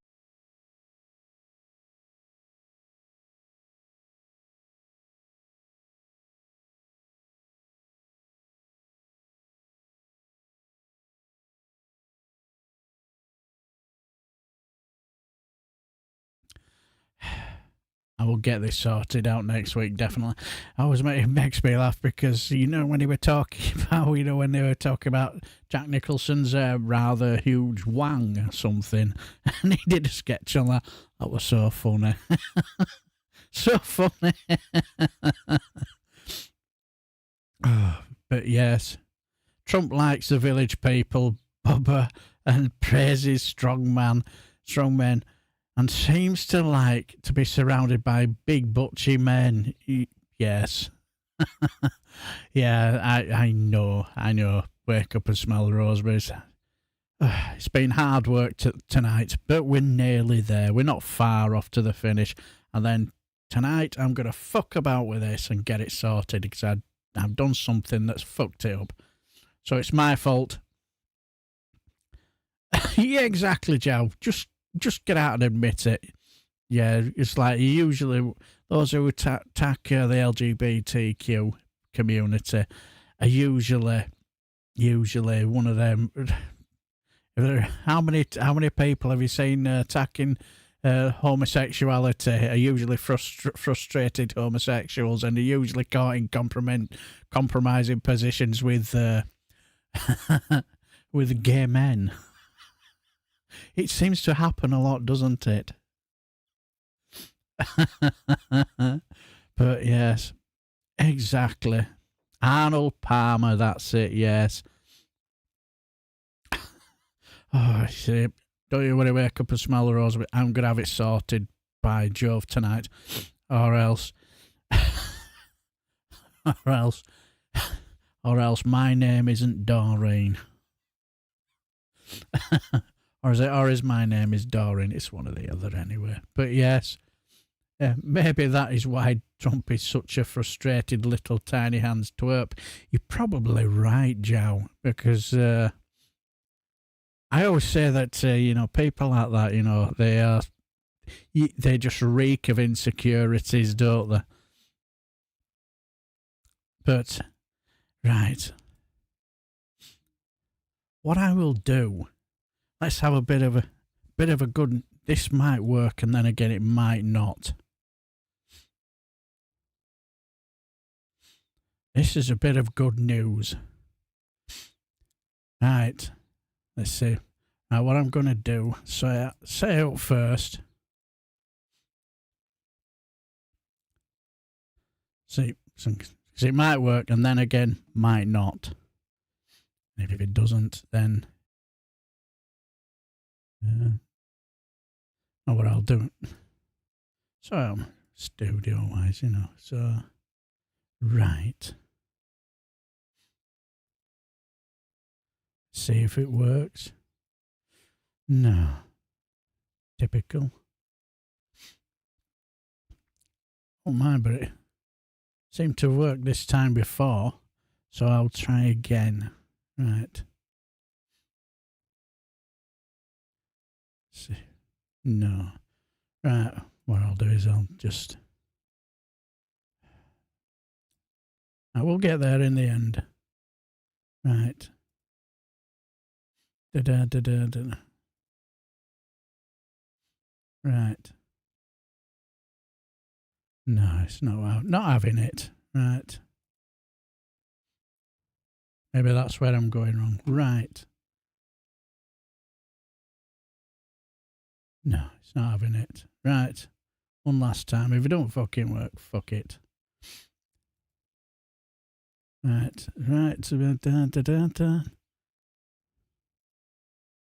Yes. I knew I'd get it all sorted in the end. Right. Let's get all organised.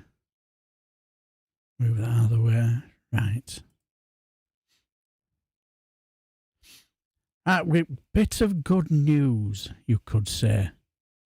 Bit of good news, because I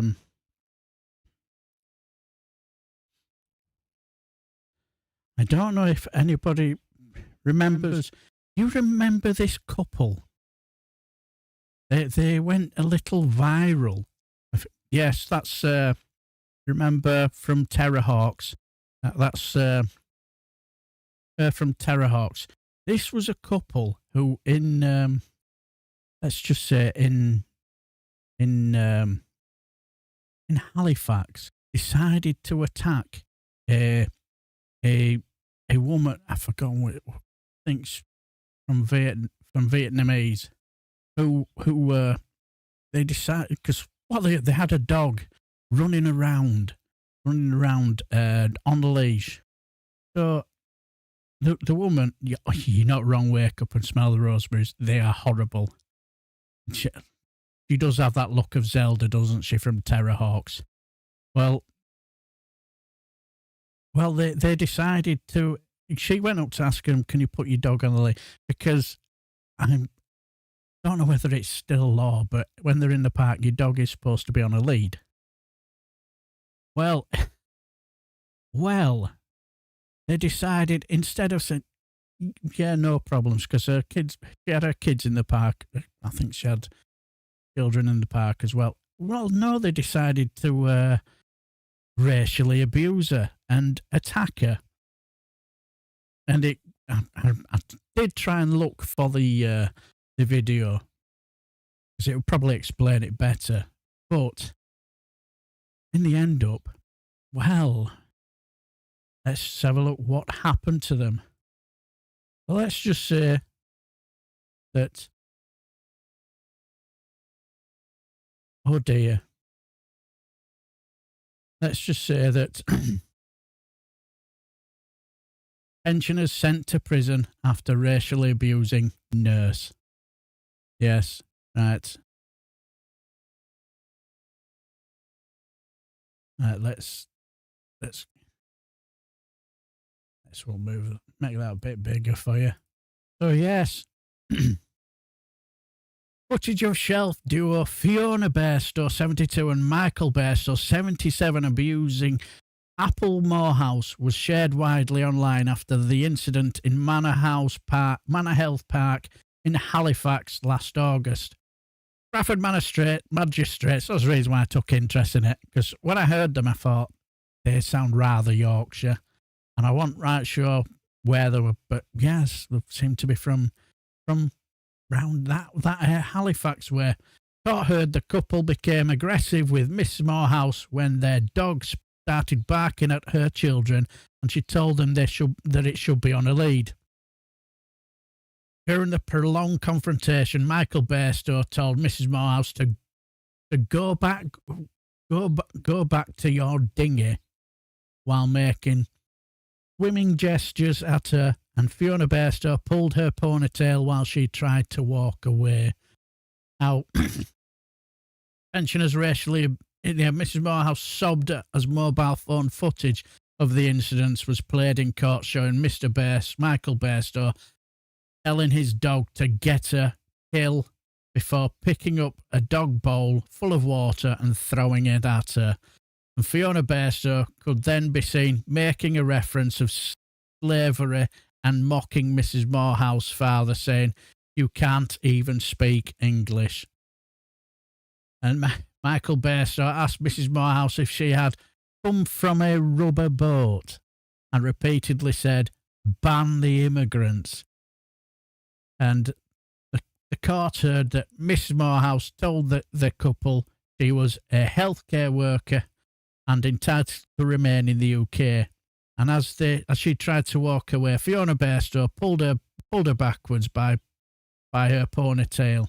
And the court heard that when another woman intervened and told Michael Bairstow to get away from Mrs. Morehouse, he punched her to the left side of her face and said, "Sticking up for the immigrants, who do you think you are?" And let's look at this. Let's look at them in all their glory. You see him there. You see, look on her face. That's one thing. I get the feeling that she thinks that they're going to get off. They're going to get off. Well, they didn't. They were sent down for 8 weeks. I would love to. I bet that when she heard that, I bet that that soon knocked the smile off her face. Pair of horrible individuals. Well, as I say, the media coverage has brought couple significant embarrassment. In mitigation, what makes me chuckle. The person who's representing the bear store is called Raza Hussein. I have to say, I can imagine that person. I can imagine they'll have had a tiny bit of gip coming out their throat when they heard this. What they'd done. The incident was not premeditated, and the couple. Well, they're going to say that, aren't they? Representing their client. Fully accept the racial language they used was wholly inappropriate, which they deeply regret. Yes. Mr. Hussein went on to say the fact that this incident was circulated widely on social media and on national news has brought them significant embarrassment. I bet it has.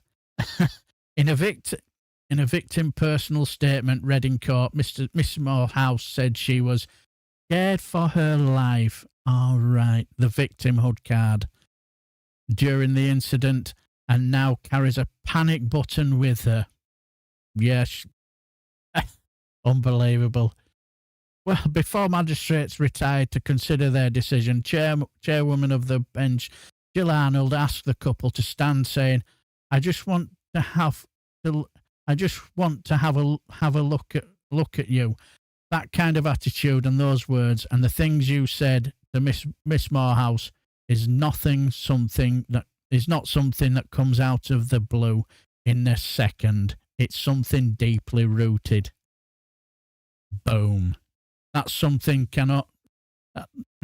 can be so vile and aggressive to somebody such as this young lady here. I can only think you must be extremely ashamed. Mrs. Arnold went on to tell them, "I'm glad you are hanging your head, and we'll be extremely fair when we decide what's going to happen to you. But I want you to know, as another human being, I feel sickened. It's just dreadful, and you should be deeply ashamed." Michael Bairstow replied, "We are ashamed." You think he was told to say that? Who knows?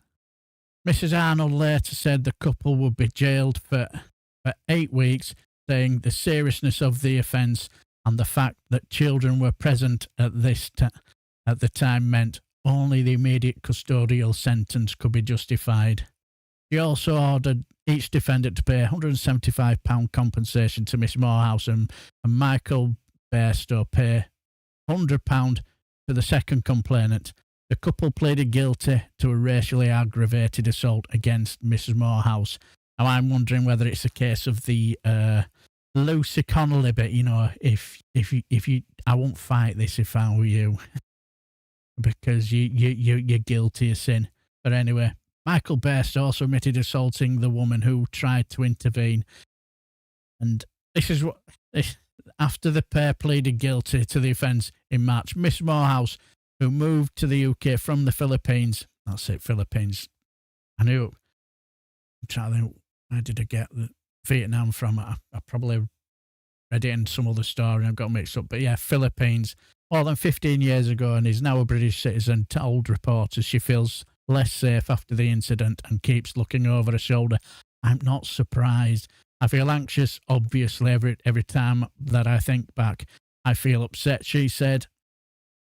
And it's a big thing, racism, and it needs to be dealt with. I've been here since 2009 and never had anything like this before. For 10 years, it was fine, but now it's worse. I wonder how this has happened. I think we all can tell how it's all happened. I used to work in healthcare and I wanted to go back, but I felt scared. This happened and I just didn't go back. Caring is my passion, but then this happened and it was hard to go back. Miss Morehouse added, at their age, they should have known better. Absolutely. But obviously they didn't. Speaking after the sentencing, Miss Morehouse said, it's a clear message that we're all equal, that racism is not acceptable. Hopefully it will send a clear message that racism is a crime. She told reporters she had not been expecting the Bairstows to receive a jail time, saying, I think, and it just says everything about this young woman. I can't say I'm glad about it. I feel sorry for them. Yes, she feels sorry for them. And it tells you, speaks more about her than the sort of person she is. than what they are. Absolute vile individuals. But yes, that's the reason why I took interest, because it was done in Bradford. It was done in Bradford Crown Court, which is just a bus ride away from me. So I just took interest in it. Yes. Yes. They're not ashamed. They were trying to avoid a sentence. Bigots never feel shame, only burning resentment. Yeah. They're only ashamed because they got caught. Yeah. Totally agree. I doubt the lawyer just told him to say that, as courts are supposed to take remorse into account when sentencing. It wouldn't surprise me. Ashamed after abusing someone enjoying their time in a park and making a fool of themselves. No, the actions have consequences. If they are young enough to abuse others, they can go to jail. I totally agree. Is that where it is? I did try and look for it, Alistair, but I couldn't find it. I'm not gonna play it for a simple reason. It's quite upsetting to watch, and I can imagine she'll have been scared out of her wits' end. It's like when you look at her face, you can see the absolute anger in her face. She looked scary. Yeah. So, sweating, but yeah, woman accused of sex toy attack says it all lies that are financially motivated. Just goes to show what some people secretly want to say and think it's now okay to say it. There's always someone there's always someone taking names.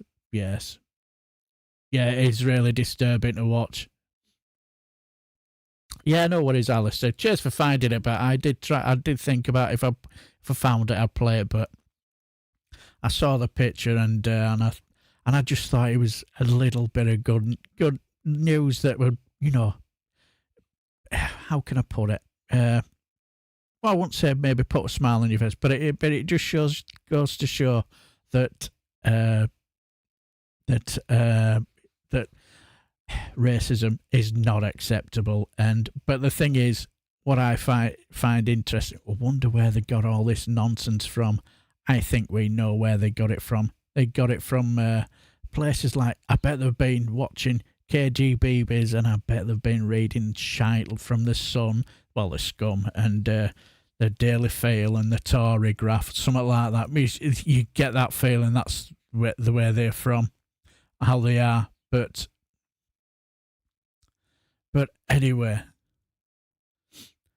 as I say, the reason why I saw that, there's no room for hate in this world. Live and let live. Totally agree, Daniela.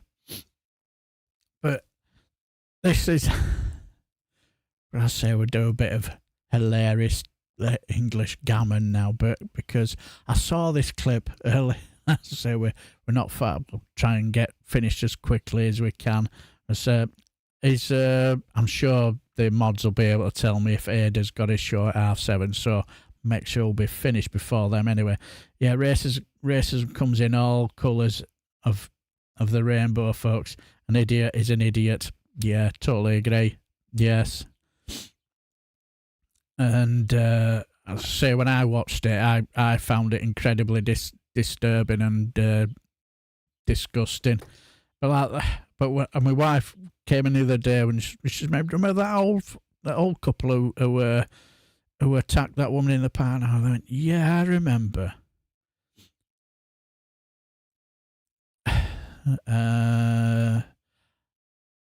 I would say quite possibly. It's an interesting question, Tommy Lee. Maybe what do you think? Some of the racist outlets. That's an interesting question. I get the feeling it's probably always been there, hasn't it? But there are the outlets that are making it more and more, maybe fashionable, you know, and they're emboldening them. I don't know. What do you think? I used to say live and let live, you know, I did, but in this crazy world in which we live in, yeah. But you know, I find it odd that what some people say. This clip just sums up, like you say, Ellie, the crazy world we live in. It's like, this is a brilliant clip, because remember when it come to the Gorton and Denton election, where that bad loser had a bit of a strop.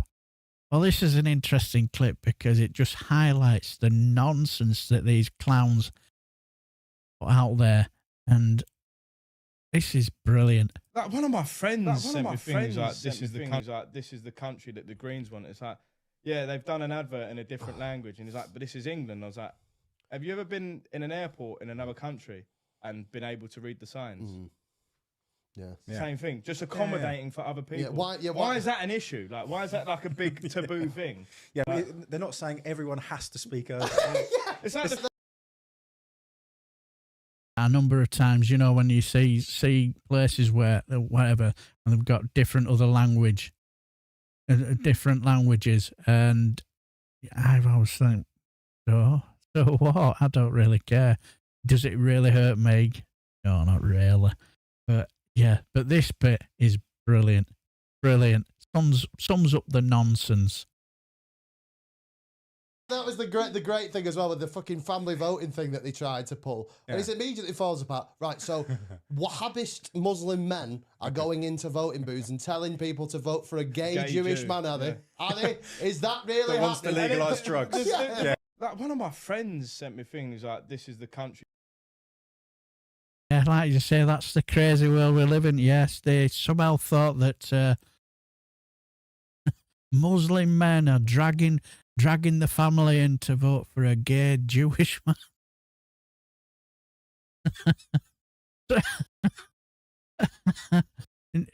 Loads of them, you know, somehow, just be honest. You just think, be honest. The reason why because they entered a positive message where our Matt Badloser went out there and basically spilled hate and division wherever he went, didn't he? A friend of mine was told to speak English in this country, where he was speaking, yes, with this, and reminded the lady, this is, yeah, exactly. Some stories about, yeah, exactly, Cymru. I've heard stories like that. Scotland, Wales have different languages on road signs, but yeah, exactly. Response to is a disease in the UK. Yes, I think Russell Howard once summed up Brits on holiday in Spain, shouting, "Oh, Pedro, do you do chips?" Yes. Oh yeah, it's just exactly. Yes, the Welshman here, very proud Welshman as well. But yeah, it's just nonsense at the end, and this is a brilliant clip where it just takes the piss out of these people, because there'll be people these will be the same couple that will believe all this lies that they spread it. But he has a brilliant way of doing it, you know, taking the piss out of what they say. It's hilarious. Now entering London. While you're in London, you're more likely to get stabbed in London than anywhere else. Honestly, my heart is hyper-breathating. Fuck. It's kicking off. No police anywhere. Just shows you the extent of the lawlessness. Police are here. Just shows you the extent of the crime. Been in 20 minutes and we've literally not seen a single British value. Is that what? So that's just a wall. Just walked past a Muslim family. I have to check the footage, but I genuinely don't think they condemned Hamas. The amount of litter is unbelievable, like especially if you look in the bins. Anyone who says this recent immigration hasn't caused crime, if you go back to the 1960s, literally no mobile phone theft. military-age male, because like the military's really old and so is he. The Mayor of London wants to bring in Sharia law, but he's hidden the fact that he wants to do that by not doing it. Just so fucking sneaky. Well guys, that was London. Proof that immigration is truly evil. I'll see you guys back home in Dubai.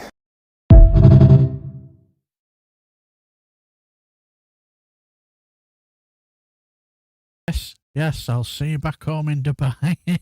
Wait until someone tells the fuck voters that Cornwall has its own language. Yes. Exactly, Joe. It is hilarious.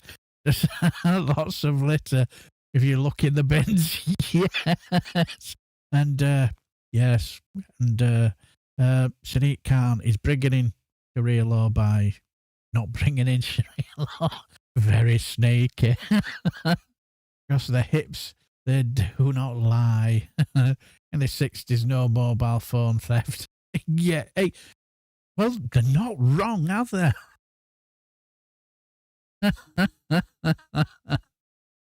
Whenever, wherever, yes.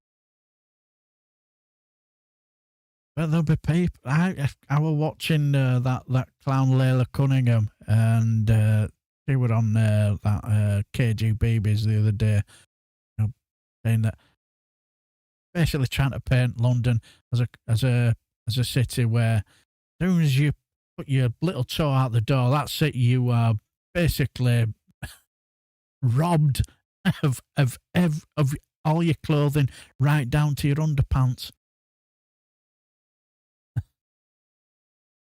So let's, and these two old couple, you know, they've gone into prison for 8 weeks. They've been watching all this shit because, like, the language that they've picked up about have you come here from a boat. That where they've got that language from, who can tell? But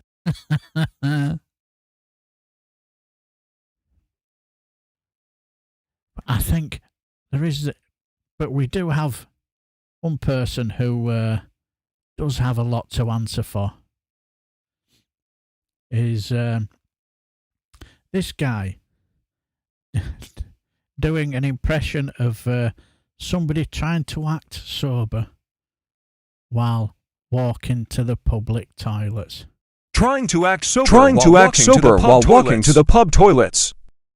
Trying to act sober while walking to the pub toilets.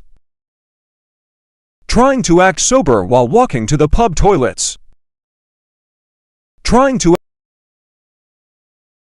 Stare of him, yeah. That's, ladies and gentlemen, that could be our future Prime Minister. Look at fucking stare of him. Yes, trying to act sober while walking to the pub toilets. If my wife was here watching this now, she would probably say, it looks like he's walking like you after about 5 or 6 pints. And she'd probably be right, actually. Yes, look at fucking stare of him.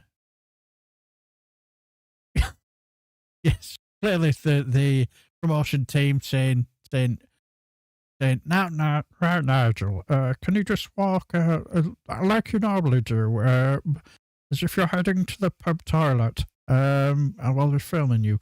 Do look at the camera, just look and act normal as you always do. And I can imagine them will say, Nigel, you're walking rather like somebody trying to act sober while walking to the pub toilet. They'll say, well, that's how I normally walk. This is how I normally act. Looks like he's stupidity. Yeah, he certainly does, doesn't he? He looks absolutely. But yes, that could be our future Prime Minister. Fucking hell. I'm enjoying this from South Africa, ex-Easter House, Glasgow. Oh dear. But, oh my God, that is scary, isn't it? Yes, ladies and gentlemen, our future Prime Minister. Hopefully not. No, I don't think he will be anyway. But, anyway, as we will now head off into the home straight now, because It looks like he's just sharted. You're not wrong, Sir Larry. Quick, somebody grab a milkshake. He's definitely crowning. Yes, it certainly is. But yes, does anybody remember Pigeon? Now, I get the feeling my daughter will not have seen this before. I've never heard of our remember when we used to watch Take Heart and Take Heart, you know, I'm doing all art and stuff like that when we were kids with Tony Hart, and for about couple of minutes he would have a little animated show called, would it Morph? Morph, if I remember rightly. Well, I managed to find, I don't think I ever saw this episode ever being aired, and I cannot understand, and I don't understand why. It seemed like a perfectly reasonable episode. Morph was taking his dog for a walk. Come on, over here. Don't sniff that. That's where a bitch has been. Oh, no, you don't need a shit, do you? Oh, I knew I shouldn't have got you that dog food from Aldi. Oh, Jesus Christ. You're making my eyebrows fall off, you dirty bastard. Sing fucko, do. Oh, what's he doing? He seems to be having fun. Shall we stop that? Oh, you bastard. That's not a dog. Yes, it fucking is. It is a dog. No, it's not. There's no dog there. Look. Don't think I'm my dog. Look, there's no dog there. Right, I'm gonna get you, Chaz. Tiddles. Tiddles 1 cross. Oh, no. Oh, Morph. Oh, no, Morph. Oh, you complete bastard. Ah, that'll teach him, the dickhead. Yes, it most certainly will. That'll teach the dickhead. Dirty Morph, yes. My father used to use this comment often. He comes up the Clyde in a banana boat. Was he racist? And Farage is a total prick. Yes. Exactly, good old Morph. Yes, we all remember Morph, yes. I'm trying to think of what the name of his mate. I cannot remember his name now. Oh, Morph and I can't remember. His name's escaped me. We see the postman Pat once. I have, Ellie. Yeah, I have. Very, very funny. Very funny. I've seen a cheeky one of Mr. Bean as well. I was complaining about a Big Mac or something. The cost of a Big Mac. Oh, that was quite humorous. Is it? Oh, with that Mark and Mindy. That Mark and Mindy Billy Corsia. Yeah, that Mark and Mindy. Possibly. Scottish Postman is worth a look. Yeah. Chad and Chaz. I can't remember his name now. I'll look it up anyway sometime later on. Problem is that it was common parlance in the 70s. Probably, yeah, it was person impersonator. But yes. But anyway, as we head off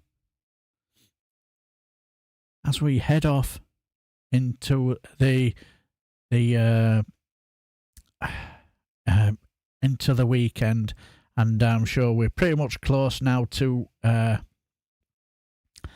we'll head off to what I call him, Ed Thompson, because I'm pretty much sure he'll have a show at 7:30.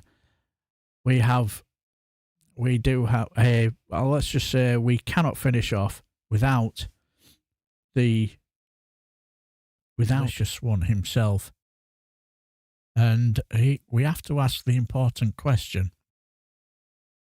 Is cornbread a bread or actually a cake? I've always wanted to try cornbread. Today's the day. There's been too many signs. Let's go. Cornmeal, cornstarch, lot of fucking corn. I don't even know if I can get this in Ireland. We don't do this much corn stuff. Thanks to the power of the internet, I found something even better than the ingredients. Dolly Parton cornbread mix. If I can trust anyone with my cornbread, I can trust Dolly Parton. Decant the strange yellow substance. Smells a bit like baby porridge. We don't wash our eggs in Ireland. It has its natural tanned skin. 1 cup of milk. Here's my cup, and a fine cup it is. I hope you're following along with your Dolly Parton cornbread mix at home. Preheat the oven to 375 degrees. We'll start fucking nuclear fusion. Sorry, I forgot it's in Fahrenheit. And here we have the resulting goo. Spray the bottom and the sides of the pan with Pam. Who the fuck has Pam? I never met a problem I couldn't solve with an unhealthy amount of butter. Right, we'll get it into the oven and we'll taste it. Here she is. My oven is a bit fucked, so it's not the evenest, but it looks fucking lovely. Let's see if it truly is moist and buttery. Duncan Hines. Who's he? Sounds like a lad from down the road. First, let's just try it raw, no topping. I chew like a man who hasn't been fed in years, so I cut out the sounds for your viewing pleasure. It might be the densest thing I've ever eaten. It's fucking lovely though. Now, first of all, America, this is not a bread. This is a fucking cake. Fully qualified, sat all its exams. It's sweet. It's extremely dense. Question: is cornbread a bread? American cornbread a bread, or is it actually a cake? Discuss. Not complaining about it. Now, on the box, it's pictured with maple syrup and butter, which seems a bit excessive. But who am I to question somebody's firmly held religious beliefs? Okay, so I have a feeling I'm gonna love this. That's my educated guess. That's very nice. I like that. So, cornbread, it's a yes from me. And follow me, I'm delicious.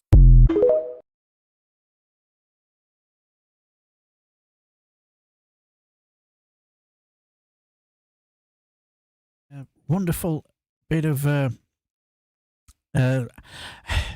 cookery course there on Dolly Parton's cornbread. but as we head off into the, I always try to find a quick little bit of a clip for something that my daughter always loves and enjoys. When it comes to my daughter, she loves to see furry animals. She prefers to the trust of furry animals to the humans, and note the different here. Now, imagine you are it's sort of like in the park, or you're probably in the park. And you see this lovely little sight to behold, where you see a dog having a birthday celebration, an old lady holding birthday celebration, and the dog not interested in the food, just looking lovingly into its owner's eyes, and isn't that beautiful to look? Isn't that beautiful to see? Look at that.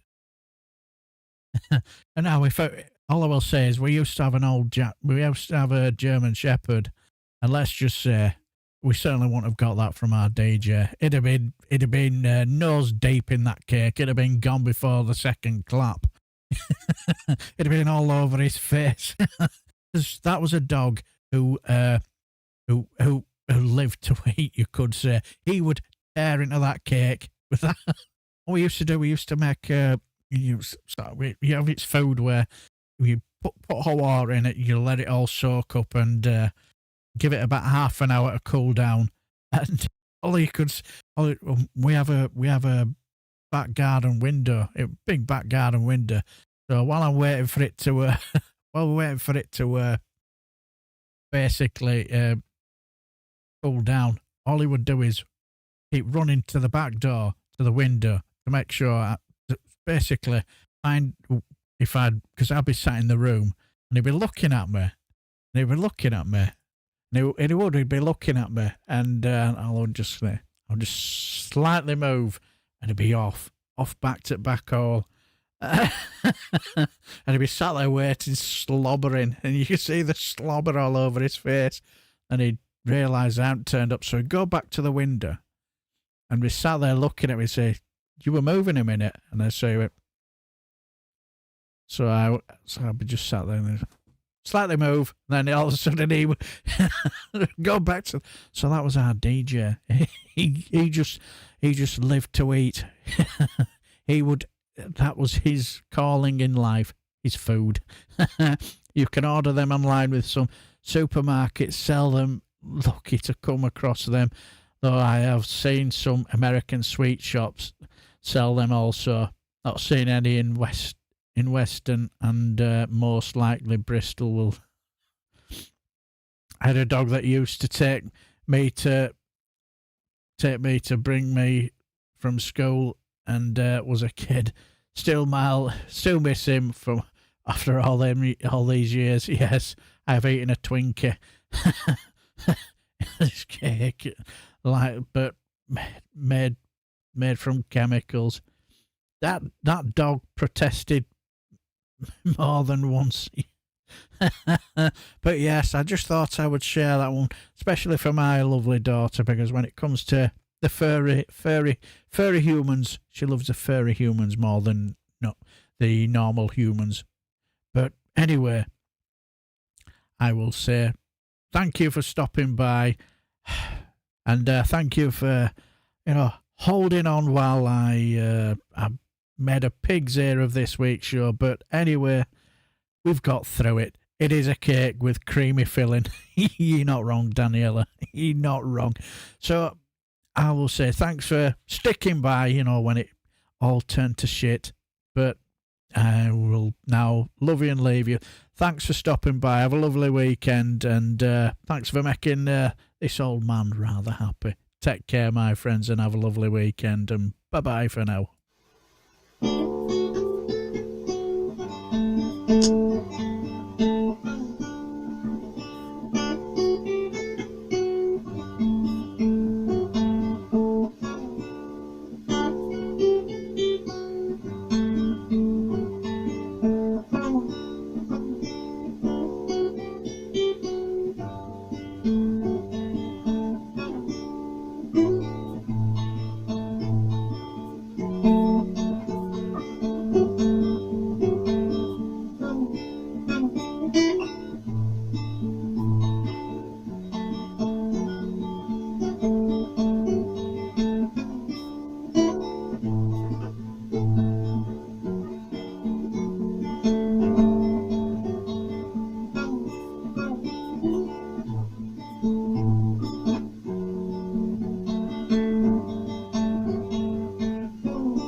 you